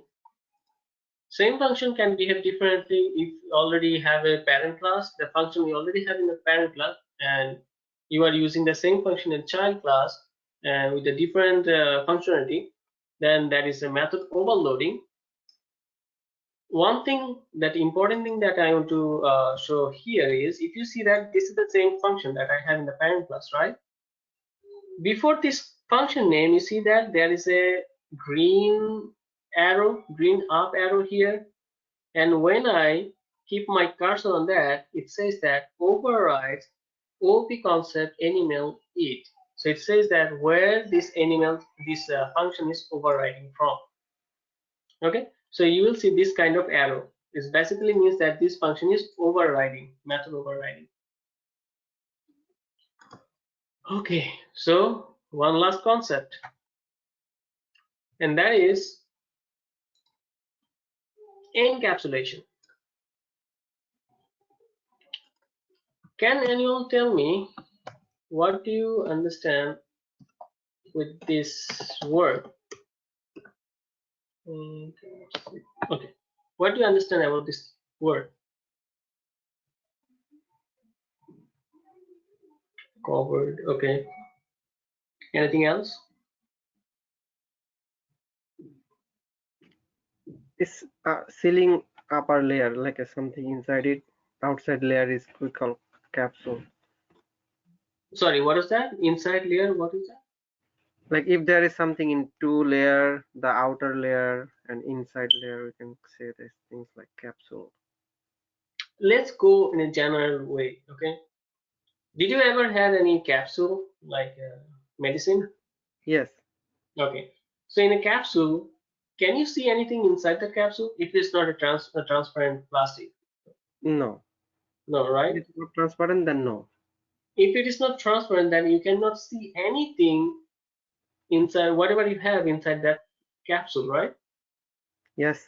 So that's mean that that capsule is hiding the medicine, hiding the elements from you, so that you cannot see that.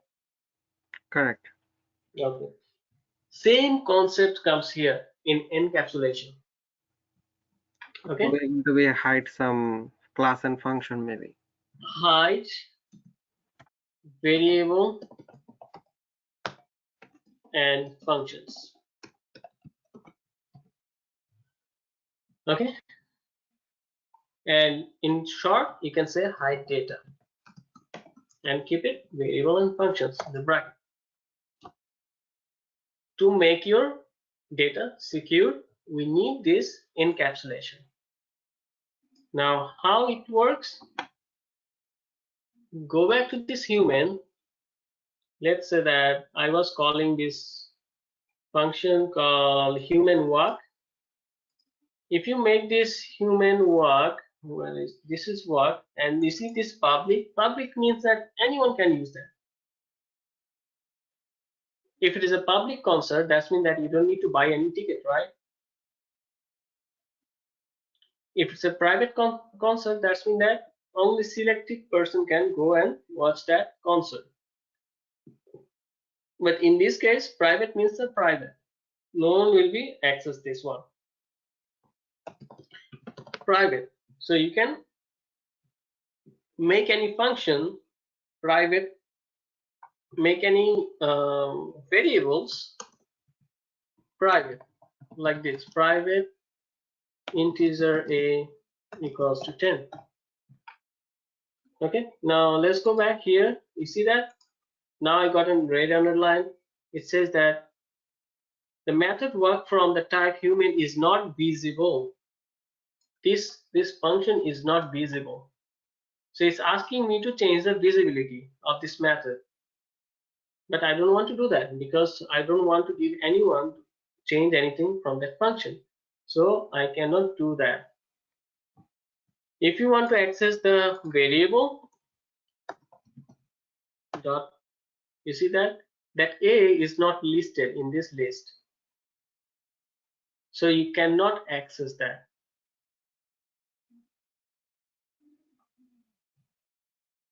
You got it? So this is basically the encapsulation. If you use private keyword to your function and variables, no one can access that from outside. Little bit similar like abstract. No. Is in the abstract we're hiding the whole class, or we are over here hiding the like variables? Yes. If you want to relate, yes, you can do that. But that is something different. You are not able to even create the object if you're using abstract. Yes, that's true. Okay. So these are the 4 concepts that you need to know, and you just need to deliver that in interview.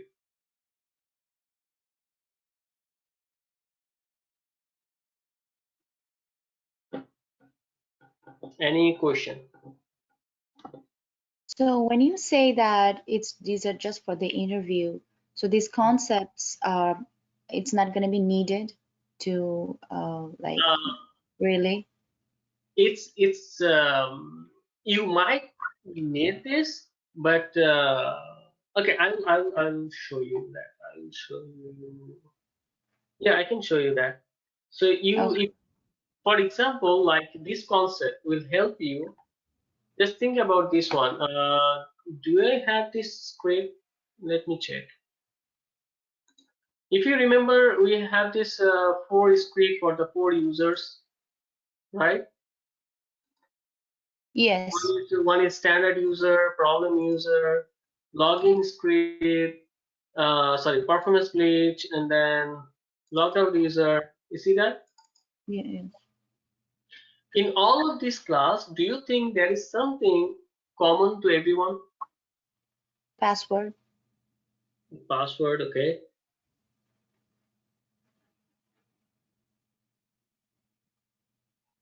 Do you think that this part is common to everyone? Yes. So we can keep this one in a parent class, and then we don't need to keep that here anymore. I see. So that's gonna be easier. Yes, that's gonna be easier. And in case if you need to do this kind of thing, then yes, you need to implement this concept.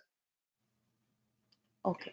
Let So me yes, go some ahead. of it, right? Some of the concepts we may have to use it, but we can also live without it. Is that what it is? Yes, because most of the time when you are using, okay, so where is the implementation? Okay, let me tell you the implementation part here. For this abstraction, it's very rarely, in rare cases, we use this abstraction. Okay, polymorphism. We might need to use this concept here, this making these things common for all the classes, so that I don't need to deal these things in like each and every class. So I'll try to show you this one right now.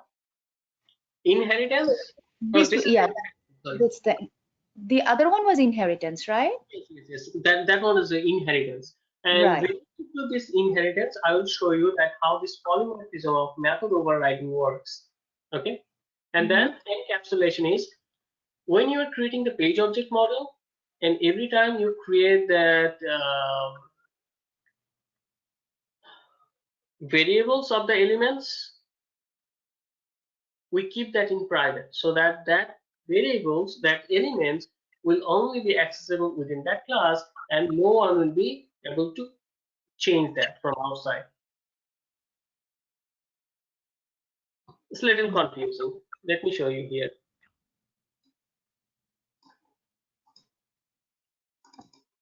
So now I have this integer 10, a equals to 10, right? So if I call this function integer a, you see that now a is coming here in the list, a equals to 20. Will it change the value of a?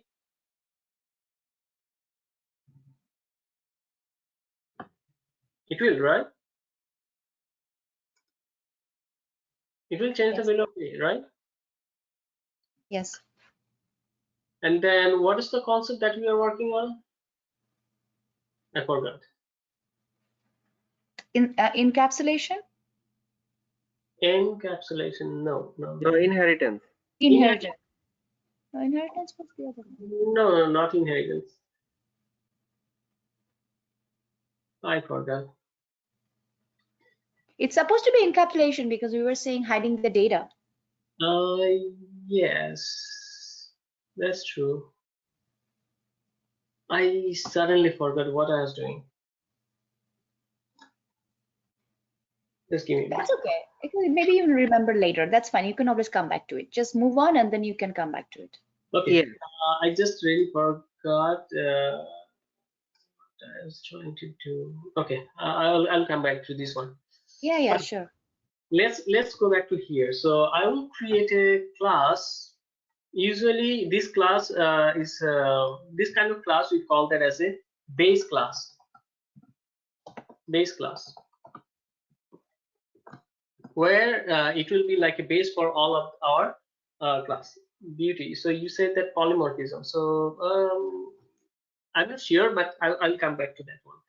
Okay, so base class. So I'll create this class here, and my target is to get this part before test to my base class. Okay. Now same thing, WebDriver.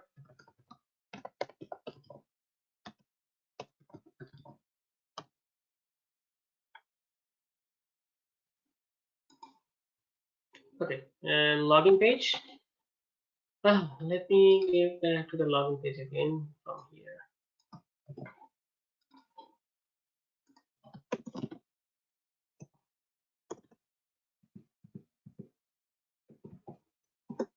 Okay. Now the thing is, I have this base class and I already have this function which was used in all of my classes, right? You see that all of my classes are using this one. So my target is to not to use this one. So this class is for logged out user. Let me go back to the standard user. So, okay. So I will work with this class, standard user login. So this is coming from, okay, this is coming from the XML file, but I don't want to use this XML file right now. Let me just show you very simple. Even though it's coming here, it doesn't matter. I will just pass this CMPs from here. Standard underscore user. Okay, I'll just pass it from here directly. Because if you remember, this parameter is for test in the XML file to read the data from the XML file. Now, as I said that I don't want this part, so I will keep that in a comment.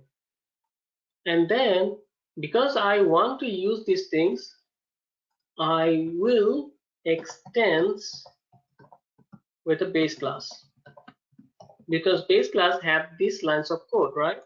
That's why I don't want to get this one here.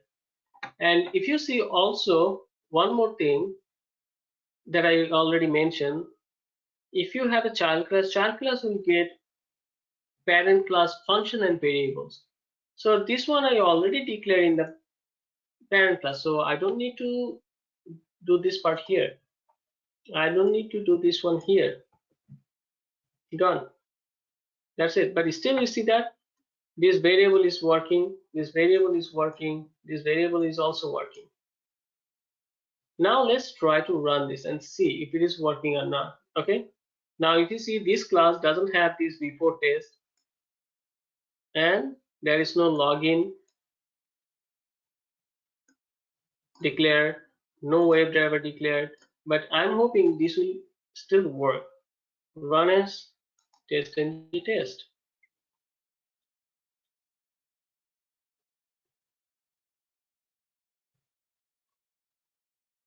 You see that the Chrome driver is starting, is going to the source demo. Okay, username is required, so it's I have to check the priority. What is the priority?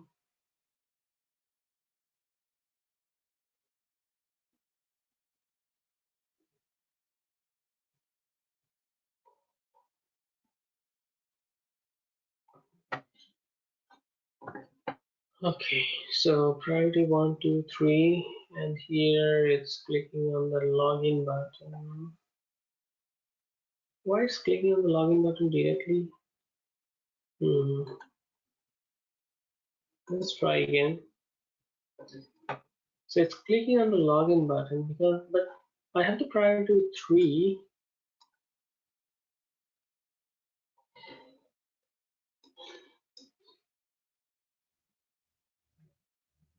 Username is required. Okay.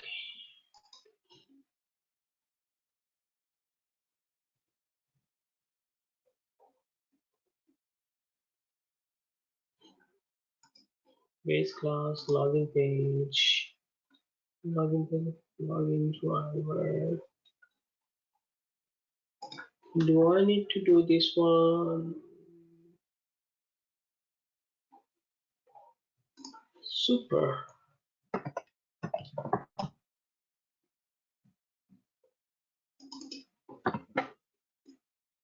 Let me run it and then I will discuss about this keyword.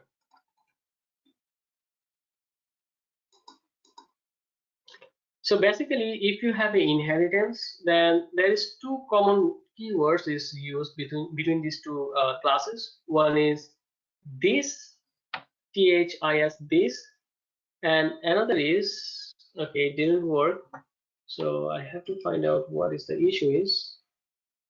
So you have to go for this console Oh, okay. So at the rate test generation method,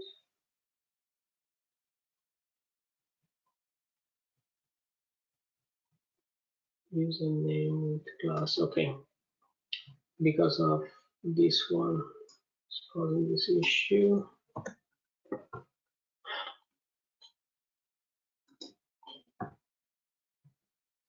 So there is like a two keyword is most commonly used between these two parent and child relationship. One is this keyword THIS, and another is super. This is basically okay. Now the password is not working.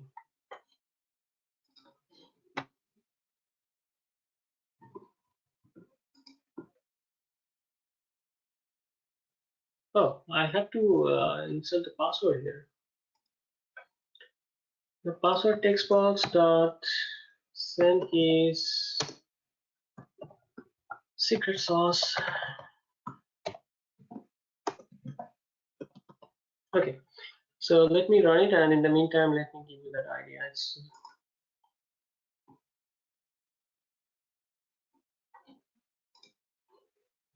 no login button is clicking. Okay, then it will work now. Okay, so the thing is, two keyword. One is super, and one is this. Super is referring that the parent class, and this is reference to that specific that child class. You see that it's working. Now the same way, if I go for problem user, you see that this problem user have the same thing, and I don't want to keep that. Same thing, I don't want to keep that here. And then this login, how this login page will come from? It will come from extends base class, because base class already have this function. So I don't want to implement that again. So let's try to run it. I believe it will work. If not, then I will use that super keyword. Super keyword is basically means that you are trying to use that variable from parent. So this is problem user. So it's working. So I don't need to use that super keyword. And the reason is I don't want to use it because it's already I'm using this one. I'm already getting this variable from parent from the super. So why should I do that again? So that's why. So even though if you are not using it, it will work.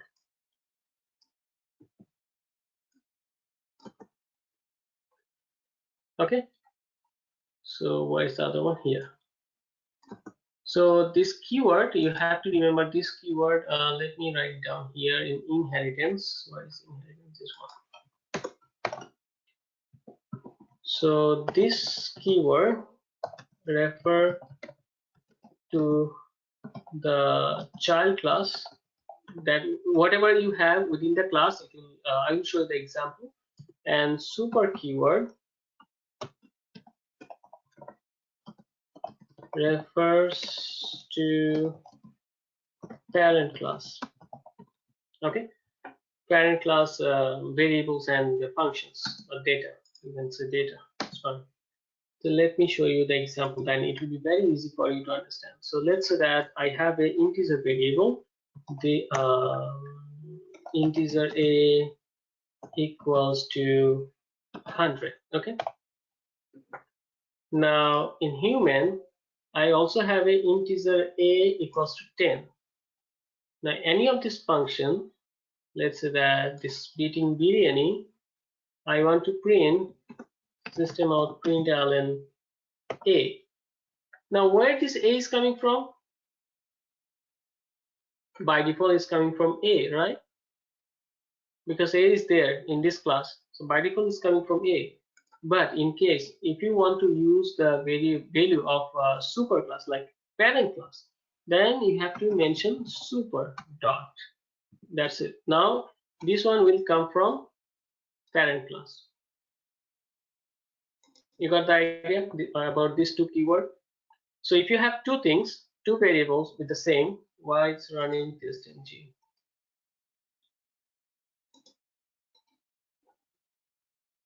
So if you have two variables, and you need to mention that which one you want to get, the value from, like from parent or from the child.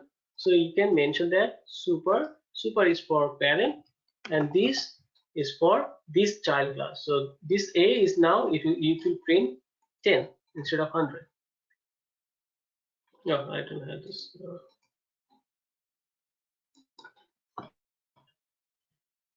You got the idea about the super and this?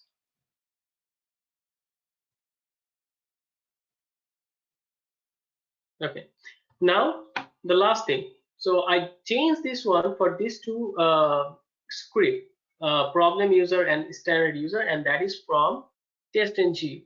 So if possible, if you get time, if possible, try to modify your script, the test-ng script, like this. Create a class with a base class and keep your part, this part here, and also keep it like this. So once you declare these things, you don't need to declare in your child class. You don't need to declare in your child class. You see that I didn't declare anything in the child class. I simply just use the functions directly. Okay, try to implement this concept, then it will be very easy for you to describe this how you implement this concept in your framework. This will be very easy for you. It's just like one practice. That's it. So, any question about this OOP concepts?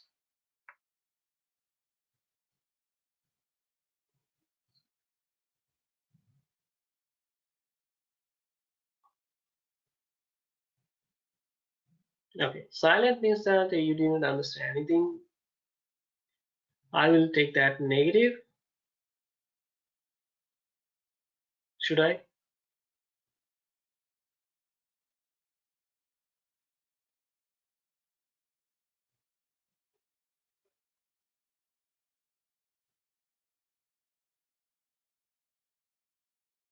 Okay. So you just need to understand, again, you just need to understand the concept. That's it for now. And if you want, you can also try to implement these things in your script, because you already have the script. You just need to implement these things, and then you will understand. Okay, one last thing. Sorry, I forgot to show you this one. This is very simple. You see that in problem user, I have a driver.quit, and this is my closed browser. And this is, I want to keep that in copy in base class. So after test, I want to quit the driver. But for this class, for this specific class, I don't want to quit. I want to close. Okay, I want to close it. So this is the example of method overriding. So in your base class, in your parent class, it says that it will quit all the browser. But in the child class, you are saying that no, I don't want to close all the browser, all the window. I just want to close the current window. So this is the way how you can achieve that method overriding. Okay. Okay, so this is now it's 10:01, so we ran over the time. Do you have any question about this OOP concept?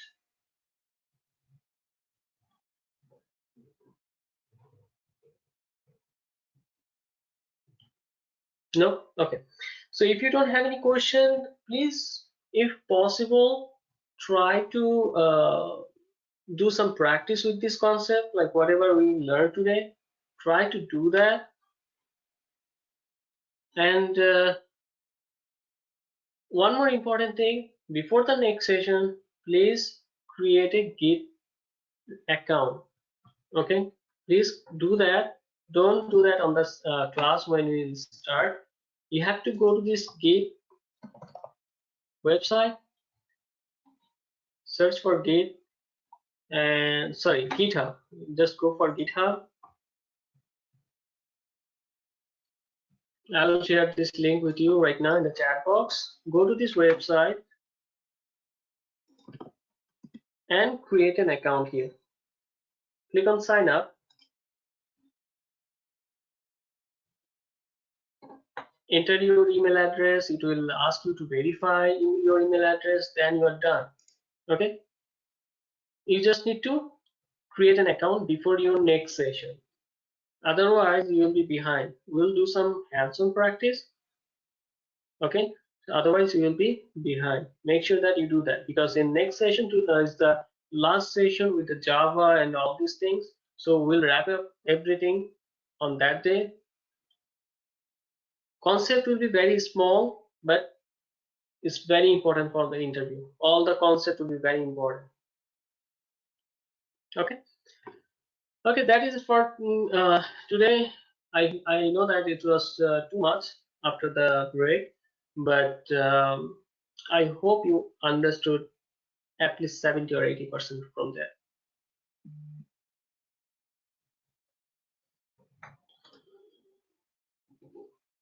Any question?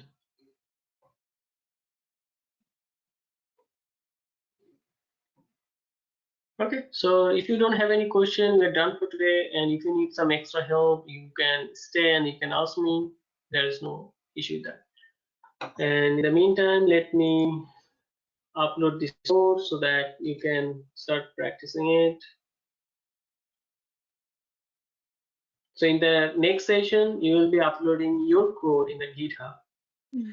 I have a quick question. So while we are going to be create the user, create an account on the GitHub, on that time, should we say like we are going to be like say accept like the next update for the GitHub?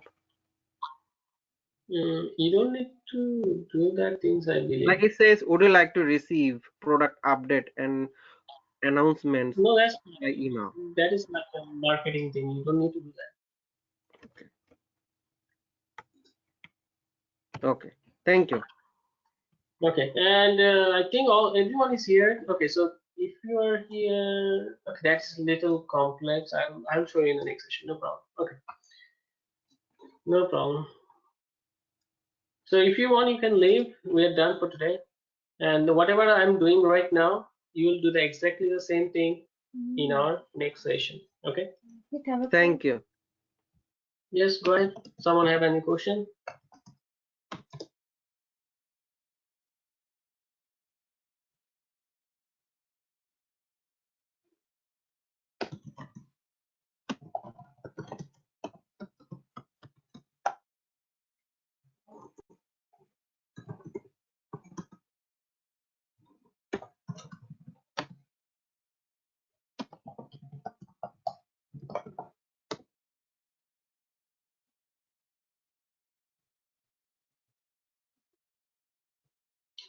Walaikum assalam, everyone.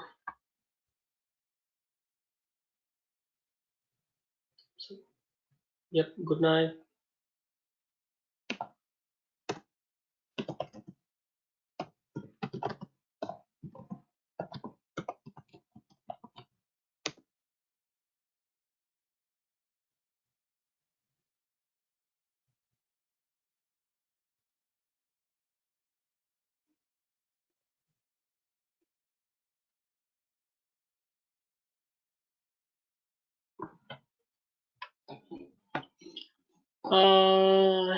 So in Cucumber, you will not see that emailable report, but that will be like, yeah, I can check it out. It's just like a simple thing that you need to change. That's it. Let me make you the presenter. You can share your screen.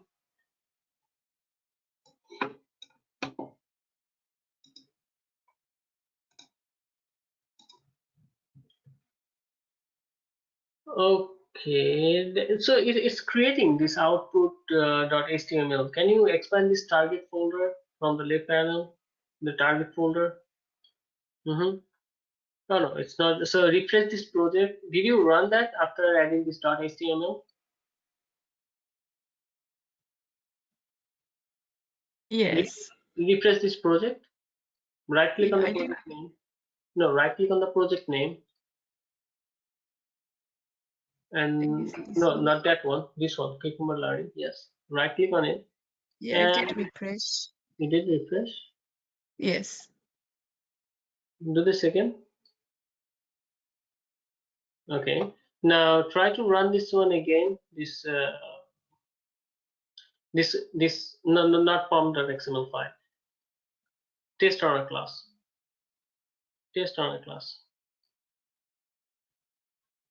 Run this class again.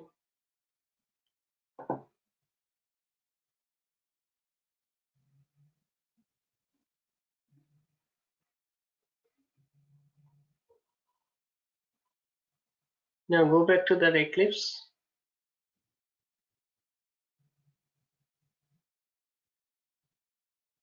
Okay. Now go back to the Package Explorer. Refresh the project.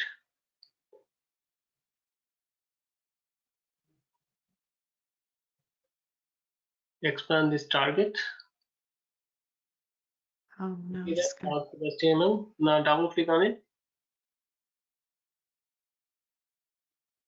It open here. See that on the taskbar. Google Chrome is open here. Down in the taskbar. No. In the taskbar, you see that down in the. Take your cursor straight down. No, not that one. You see that? Okay, take your cursor on top of that Eclipse icon from the taskbar. Eclipse icon down there, down there, down here in the taskbar. Okay, let me control. Okay, you see that this is blinking. This one is blinking, Oh right? yeah. That's mean that it opened. So now if you click on it, you'll see the report. And now this says that what happened here, right? This is the basic information of the report. And if you click on this feature, then you'll see that exactly what happened, in which step it failed. So it worked for these two steps. Then in this step, it failed. And because of this step it failed, it didn't run the next two steps. Okay. Okay. Anything else? Yeah, I made one more project, so I need to check that one also. Okay.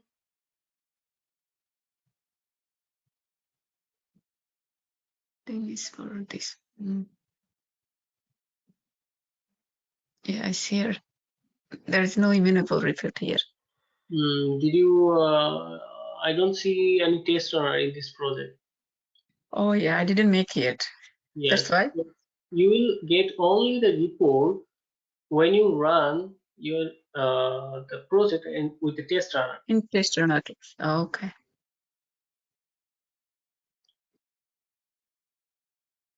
Anything else? Yeah.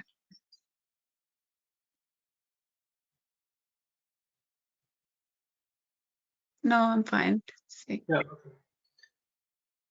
Okay. Okay. So thank you all. Okay, so I got one more request. What is that? I need help. I have only politics. Okay, I'll check that now.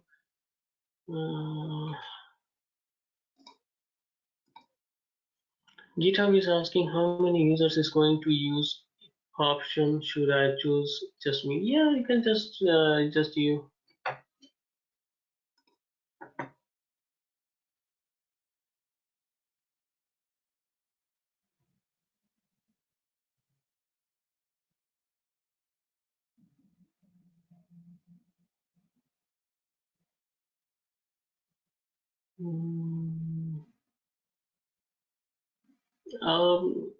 It doesn't matter if student or like normal because GitHub account is free, so you can just create one.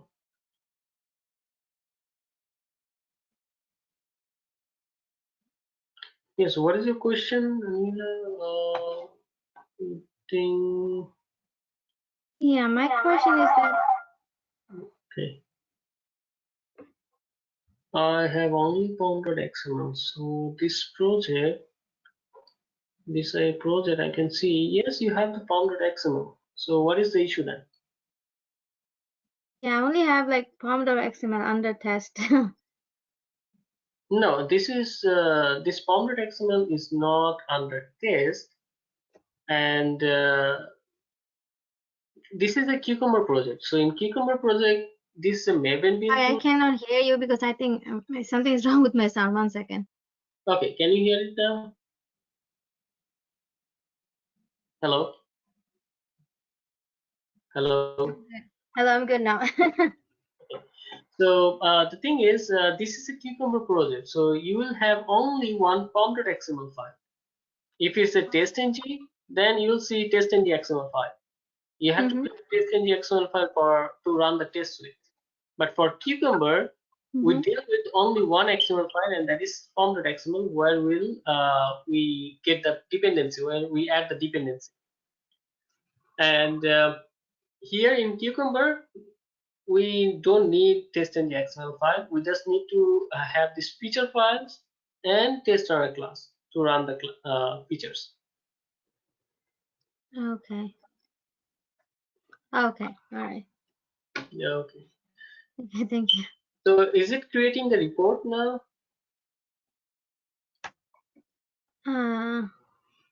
Did you run this test runner class? I can see that output.html there. So I did. Yeah, I did.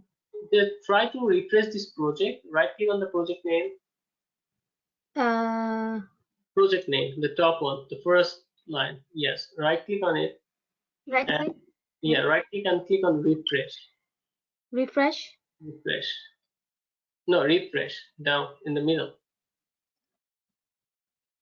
Now you see that under the target there is something there. You see that there is a target folder down there, down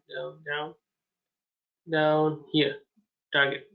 No, target folder. Expand this folder, target folder. Yeah, this is the target folder over here. This one. Yes, this one. And then you will see output.html. If you open this HTML file, you can see the report. So every time you run this test on a class, you have to refresh the project to see the updated output. Okay. Okay. Got it. Thank you so much. Okay, no problem. Okay, everyone. Thank you for staying with me till 10:14. So hope to see you again on Thursday. Bhai, can you check one more thing, please?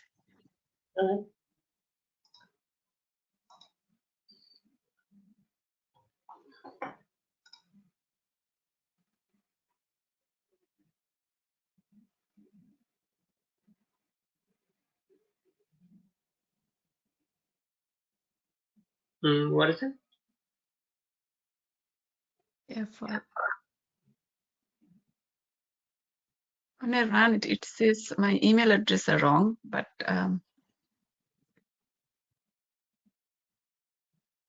I put the right email.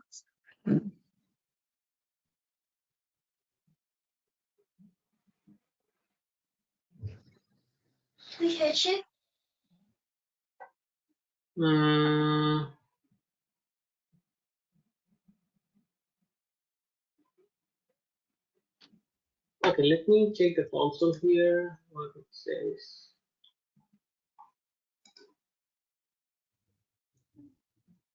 So it failed here. And if you see why it failed, it says that. 1 second. Give me a second. So let me check this one. So it's unable to locate the element.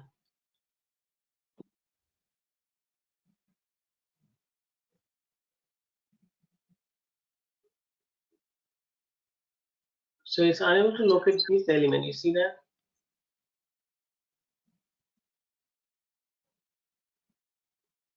Let me find out the specific location where it failed. Okay, give me a second. 1 second. So you have to go on all the way to the bottom of these lines, and then you have to find out where is your class name. So this is not your class name. These are not your class name. This is the class name that you are working, right? Yes. So double click on it, and it will take you to the place where it's failing. Where this continue button is coming from?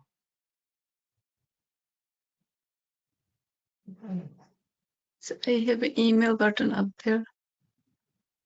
No, the continue button, it should not be like it's coming from somewhere else. It's a button, right? It's a button. So it's a button. It's class name is this. I don't believe that this will be there. So instead of this class name, check for something else. Okay. Okay. Check for something else. I think it will work if you use something else in a instead of this class name.